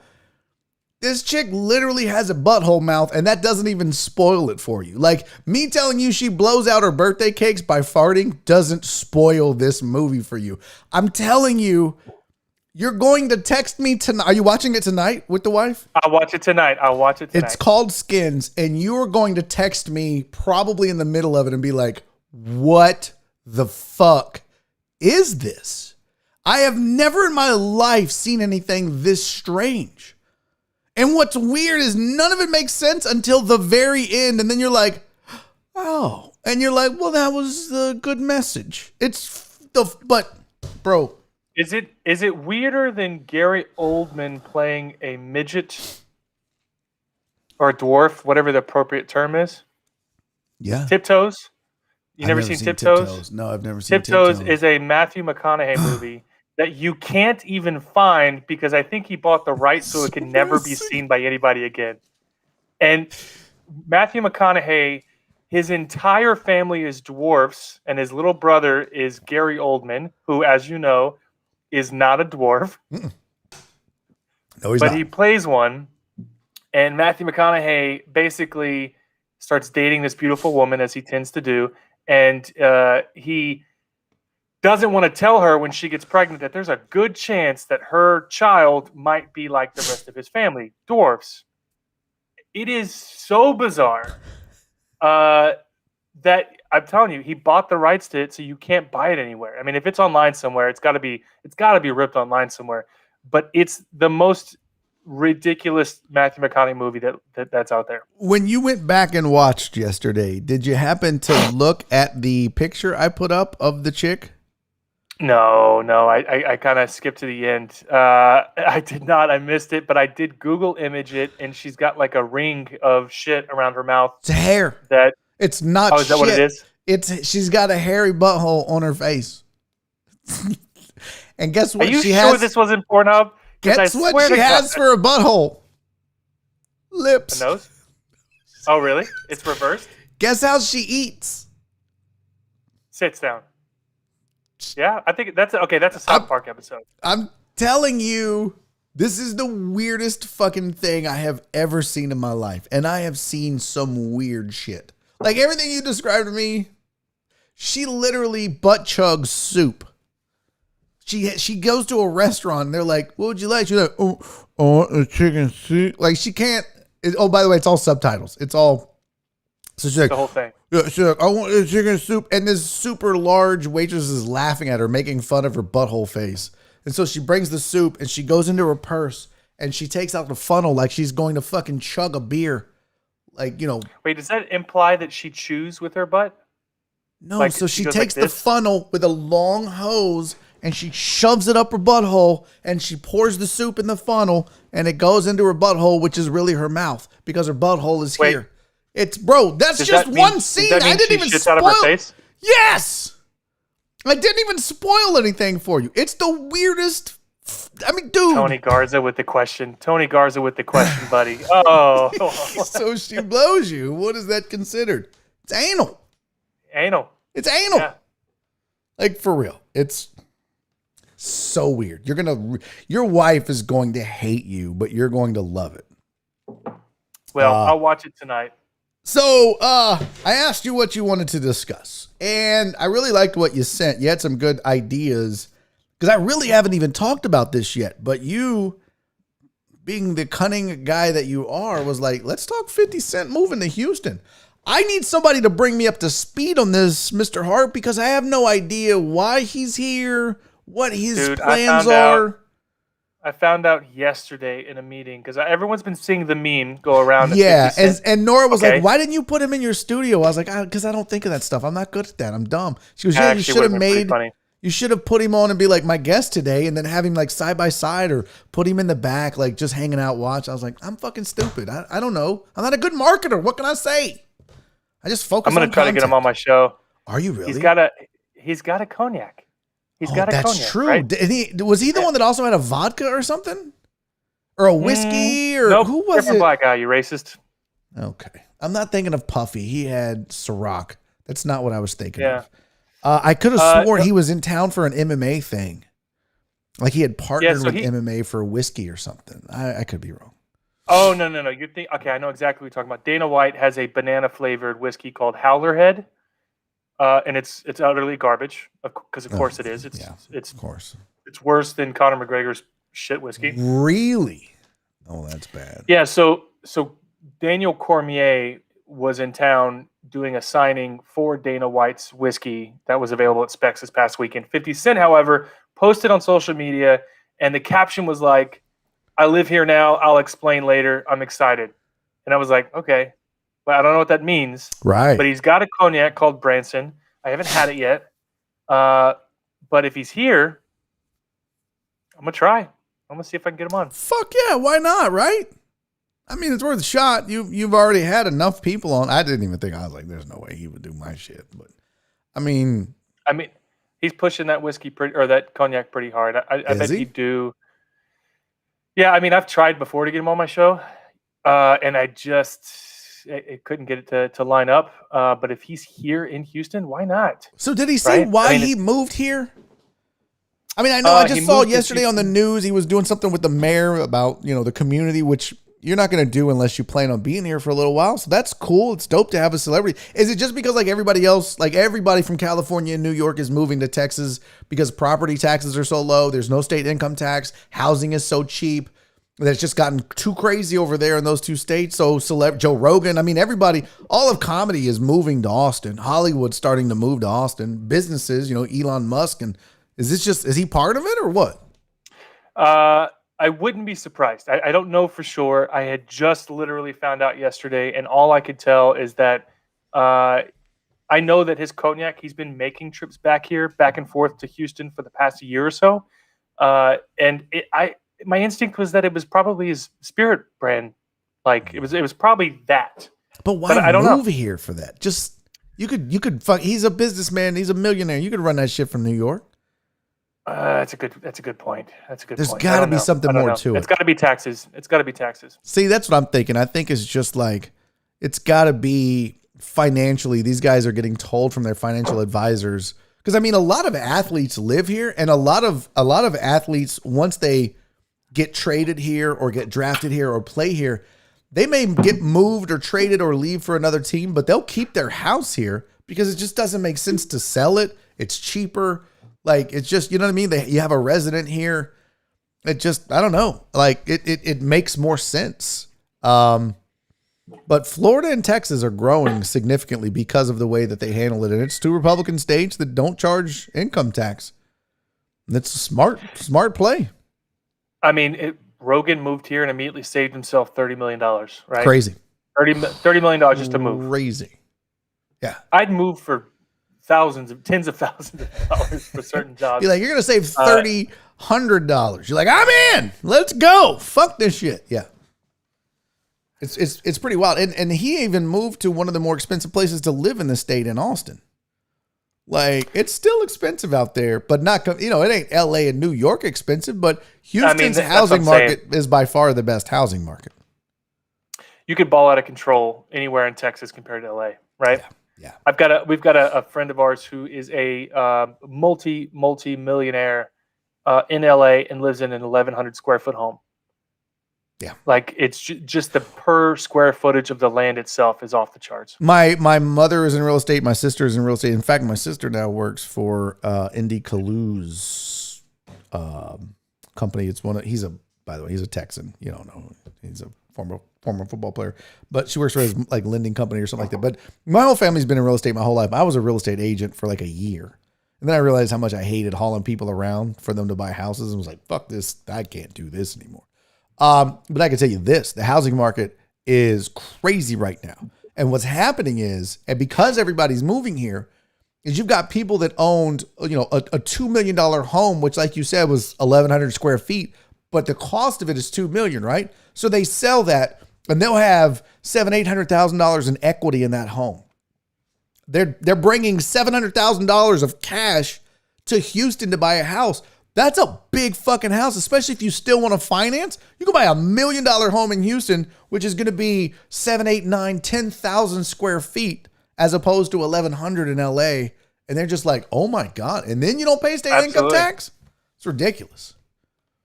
Yeah. It's unbelievably cheap to live here.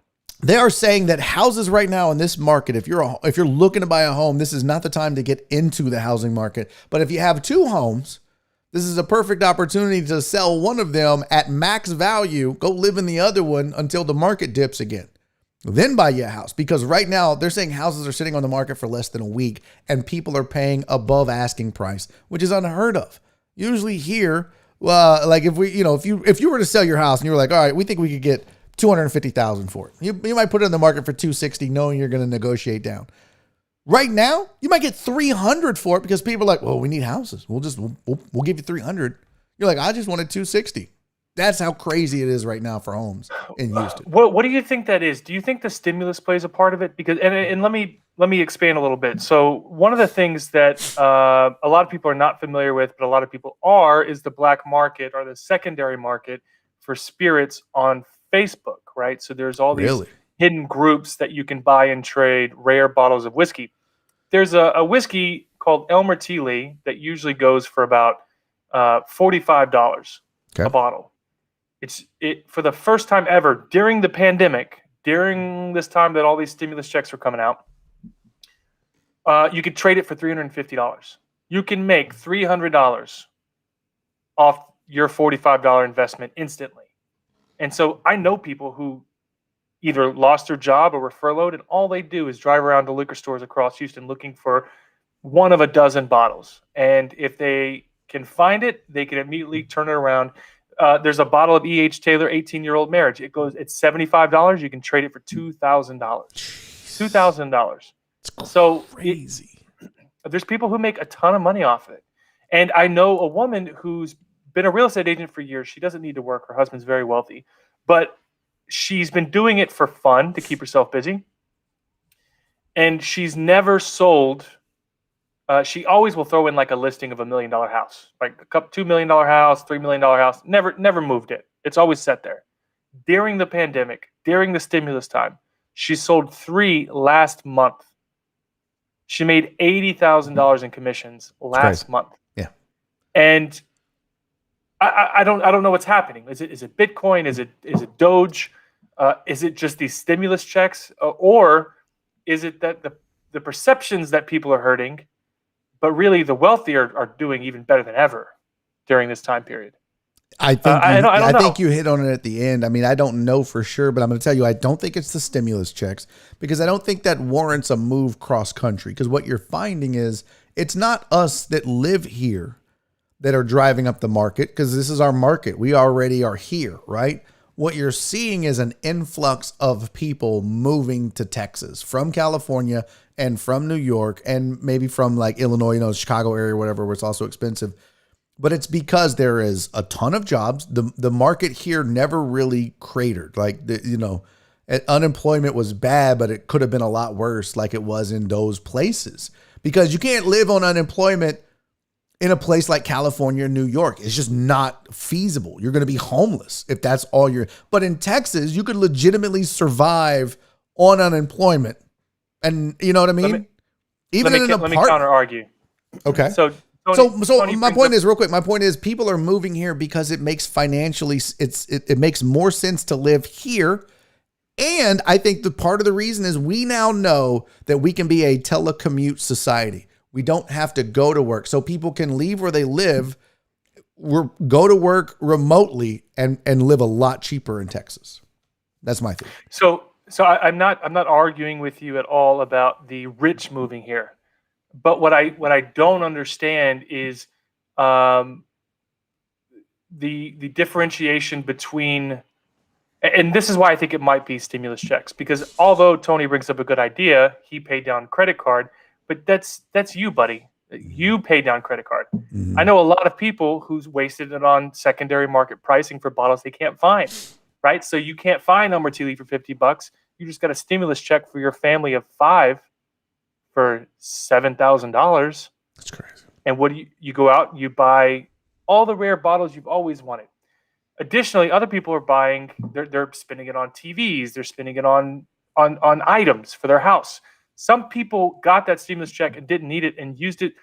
I've got my brother, him and his wife spent each person in his household stimulus check on things for that person within their home. So both his daughters got a complete makeover in their bedroom.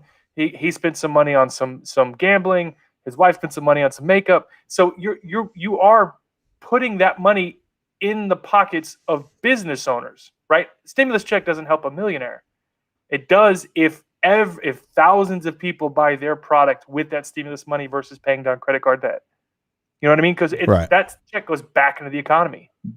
But I don't think, even if you got $7,000, when you think about the average down payment on a home is 5%, and you're talking about the market is up so much that what used to be, because Nora and I were like, look, this house we live in, I'm not trying to, this is just a fact. Okay. When we bought this house and had it built, I worked in IT.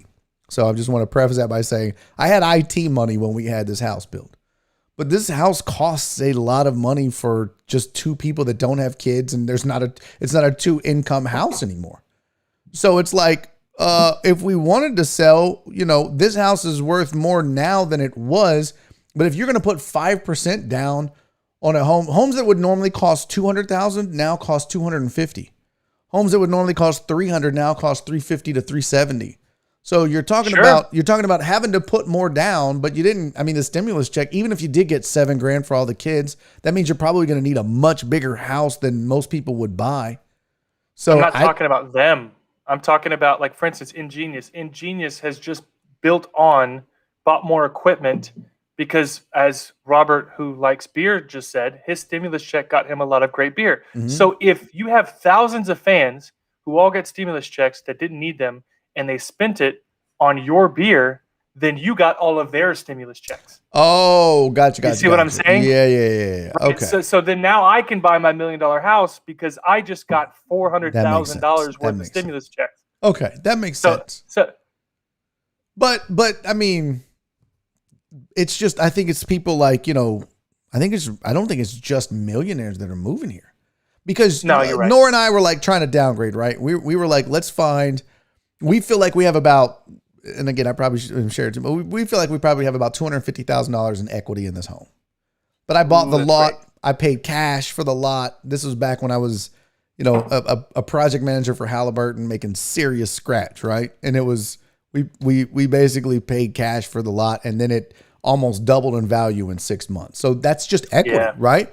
Like if we bought the lot, we'll just use round even numbers. But if we bought the lot for 50, and in 6 months we're like, okay, let's build, and it was worth 100, we just added $50K to our nest egg before we even broke ground on the house. So, and then now the market is up, but we're like, well, let's just scale back and get a modest, nice $250,000 home. Let's basically cash out, get our equity, and pay cash for a home with no mortgage. And then, because she's like, if you want to do this, if you're in it for the long haul, it might take you some time to make serious money. Let's just not have a mortgage and still have a house. So we're like, cool. So we went to find. Not a bad idea. I mean, yeah, right. It makes sense. So we're like, let's go find a $250,000 house. We could probably get a, 2,500 square feet to or somewhere in there. No, bro, a $250,000 house is going to be about 1,700 to 1,600 square feet. That's crazy now. So it's not just the $1 million homes that are selling. It's everything. There is literally no inventory left. So it's the worst time if you don't if we had a rent house, now would be the time to sell this house, pay off the rent house and live there. And then when the market dips, then you can get back into the market and buy again. But if you're just buying, and that's what people are doing, they're coming here, they're just buying homes here. They're not selling. So they're buying at the top of the market. And it's from, 200,000 to 2 million. It's crazy. Yeah. I just, see, like White Magic said, my house was $350K and I got 2,200 square feet. Yeah, but when did he buy that? This year. Is that recent? Yeah. Oh, wow. Yeah. That's pretty good. Yeah, but I'm saying but still a 2,200 square foot house now, depending on, but that shouldn't cost $350K. That should have been $250, $270. I mean, fuck, 3 years ago, you probably could have got into that house for around or less than $250. $100 over 100. That's how much a square foot. That's a fucking dude. If you're paying over at a time, 3, 4, 5 years ago, if you were paying over $100 a square foot for a home, that was a nice house, man. That was custom everything. So it's crazy because I think that was just a builder. That was just a track home builder.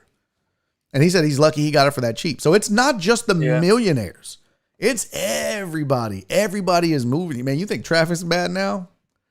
Bro, it's going to be so bad when shit opens back up again. I'm just like, that's what I'm dreading. Is traffic, especially for the women. Traffic and people and fucking just, oh, great. Yeah, move to Texas. Yeah, and just fuck our whole world up. It's going to be the, New York and LA of the South now. Are you surprised to know that the five major cities in Texas, and I guess I'm counting Fort Worth, but Dallas, Fort Worth, Houston, San Antonio, and Austin are all like top 8 in the country in population? Oh, really? Does that surprise you? Wait, Houston's 4, right? Behind Chicago? Houston's 3 now, I believe. Let's see. I'll look it up. U.S. city populations. Because they just did the census too, and Texas picked up 2 seats in the House. So we're just growing. I mean, that's a lot. When you move 2 seats in the House, that's a lot. So here is a list of United States. So this is 2019, so I don't think this counts the census. Houston is 4th, but gained 10% population change from 2010 to 2019. So it's New York, LA, Chicago. Then it's Houston, Phoenix, Philly, San Antonio, San Diego, Dallas, San Jose, Austin, Fort Worth. So it used to be, so some of them dropped because it used to be that all 5 cities were in the top like 9 or 8 or something like that. They're big. But the lowest ranked city in Texas of the big 5 is Austin is 11. Or no, sorry, Fort Worth is 13. When you think about this entire country and all the different cities with San Fran and all that shit, Miami, Washington, Denver, all 5 cities top 13 in this. Texas is the place, man. Everybody's moving here. It's a good time to make money on property right now for sure. I mean, we've seen a 50% increase on our home value over the past few years. I actually had a buddy. This whole story reminds me of a buddy of mine. Who he's actually he's a good guy, even though what I'm about to say is very, very bad. But he got married, moved into a house. Within 6 months, he accidentally slept with his neighbor. And how the fuck do you accidentally? Hold on, time, pause, no, put a pin in it. We'll come back. How do you accident? Oh, my dick fell in you. Oh, whoops. We were just out weeding the yard and my dick fell in her. No. Something along those lines. So he had a little too much to drink one night, came home, ended up being locked out of his house, went over to his neighbor's house. She was drinking in the garage. Long story short, his wife forgave him, but said you have, but we can't. We're not living next to him anymore, right? Okay. So he sold his house and made $50,000 in profit in those 9 months. Crazy. Or 6 months or 9 months of buying the house. The market exploded. Slept with his neighbor. His wife forgave him. That was a $50,000 side piece. Jesus Christ, that ass is worth a lot. It's a good time to be a piece of shit right now. Yeah, for sure. I'm going to fuck my neighbor. I'll be right back. Babe, you want to move? Do you want to move? Do you want to maximize profit? You need to let me go sleep with the neighbor. That's what we learned today on Barry on Deck. You got to go bang your neighbor. Boom, your home value goes up. I don't know how it works. It's math. It's math and science. You know what I love about the show? I love about the show is like, all right, let's plan what to talk about. Let's talk about this Texas whiskey book, and you're like, wow, let's talk about my friend fucking his neighbor. Me? That was you. Don't blame me. I was like, so you want to talk 50 Cent, and then here we fucking go. But I'm telling you, that's the best kinds of shows. It's the best kinds of. You think that sucks, dude? We do a show now on Tuesdays and Thursdays. Me, Mike Liebeshock, and John Westling called Sports Right. In fact, we're doing one tonight. From 7 to 9. And Mike Liebeshock is kind of the driver, right? And so he'll put together an entire show rundown to cover 2 hours. And it's 2 or 3 pages long of topics. And bro, we might do one. But if we did the rundown, it would be the most boring fucking show. Do you realize what we've talked about today on this show, just in this 30 minutes? I mean, we talked about the movie stuff, 50 Cent, home values, accidentally fucking your neighbor. And that's in 30 minutes. Never mind the fact I'm showing eating old soup Cal. with your ass. Yeah. I'm showing old Cal Worthington fucking commercials. And then I don't know when we did pussy mascots for the NFL. It's just what do we do here? It's outstanding, and I love every bit of it. All right. Well, this is what'll get you drinking at 10 a.m., right? Yes, exactly. Well, listen, it is 3:58. I have got to make shirts for my road trip. I'm going to Wichita, Kansas this week. Nice. Congratulations. The big city of Wichita. I'm on the road. I'll be headlining the Looney Bin in Wichita, which sounds fun. I mean, did you know that? At least I'm not featuring anymore. Yeah. We've been headlining for a while. I started headlining. I got bumped up in all my clubs right before the pandemic. And then it got shut down. And they were like, sorry, nobody's working. So I was like, okay, I'll be fucked. They're going to move me back to Wichita. Wichita is the chicken wing eating capital of the world. I did not know that. I just made it up. Okay. Well, no, see. All right. Thanks for having me on today. Love you, buddy.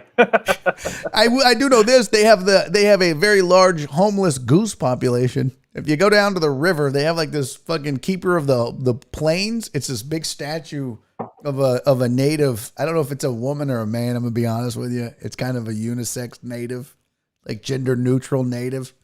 And I was like, I asked them, I was like, what is that? They're like, oh, that's the keeper of the plains. It's like that. Okay, cool. But I was like, why are there so many fucking homeless down there? And they were like, homeless? I was like, the geese, like there's just hundreds and thousands of geese by this river and they don't know why. It's just down there, shitting on the sidewalk. Welcome to Wichita. How can the people find you, Mr. Hart? Yeah, check out Whiskey Neat on ESPN here in Houston. I'll be sitting down with DB Woodside from Lucifer tomorrow. Nice. It'll air Friday. We're going to talk about the end of the show, Lucifer, and all that goodness. And then, of course, you can check out all your podcast platforms, Stitcher, iTunes, the whole 9 yards. And, of course, on Instagram, my name is Whiskey Pete. You can find me there, Whiskey without the E. And so I know we didn't get a chance to talk about it, but it's okay. But there's a new Texas whiskey book coming out very soon called Texas Whiskey World Class Bourbons Premium Rise New Single Malts, all from the Lone Star State. And yours truly makes not one, not two, but 5 mentions in the book. So you are so fancy. We're definitely talking about this next Tuesday. The book's not dropping by then, right? It'll be out in a month. It'll be out in a month. You'll be able to get it on Amazon, the whole, all your book buying areas. And 100% we're covering that next Tuesday right off the rip. Okay. Sounds good. First Talk things to you first. soon, buddy. All right. Hey, man, I appreciate you guys. As Christopher Hart, thank you as always to him for joining us on the show. Whether he likes it or not, he is a part of Barry on Deck now. He's not just a guest. He is here. You are family, my friend. All right, that is Christopher Hart, homie. Appreciate you as always, guys. That is another end of the show. Well, that's another show, I should say. It is the end. I got shirts to make and dinner to make and show to prep for tonight. And I don't know if I'm going to stream tonight after Sports Right. I'm thinking maybe an hour and a half on Twitch. If you guys want to do some roasting, if you want to play some video games or some shit, I don't know what we're going to do. Maybe not. It depends. If you guys don't want to do it, fuck it. We didn't get to the Twitter topic. We'll do that tomorrow. We didn't get to the new app that's out. We'll get that tomorrow. Until tomorrow. Be safe. So loud. Be safe. Be kind. And most important, love each other. I'll see you tonight on Sports Right Live, and if I don't, I will see you tomorrow, right here. Bye.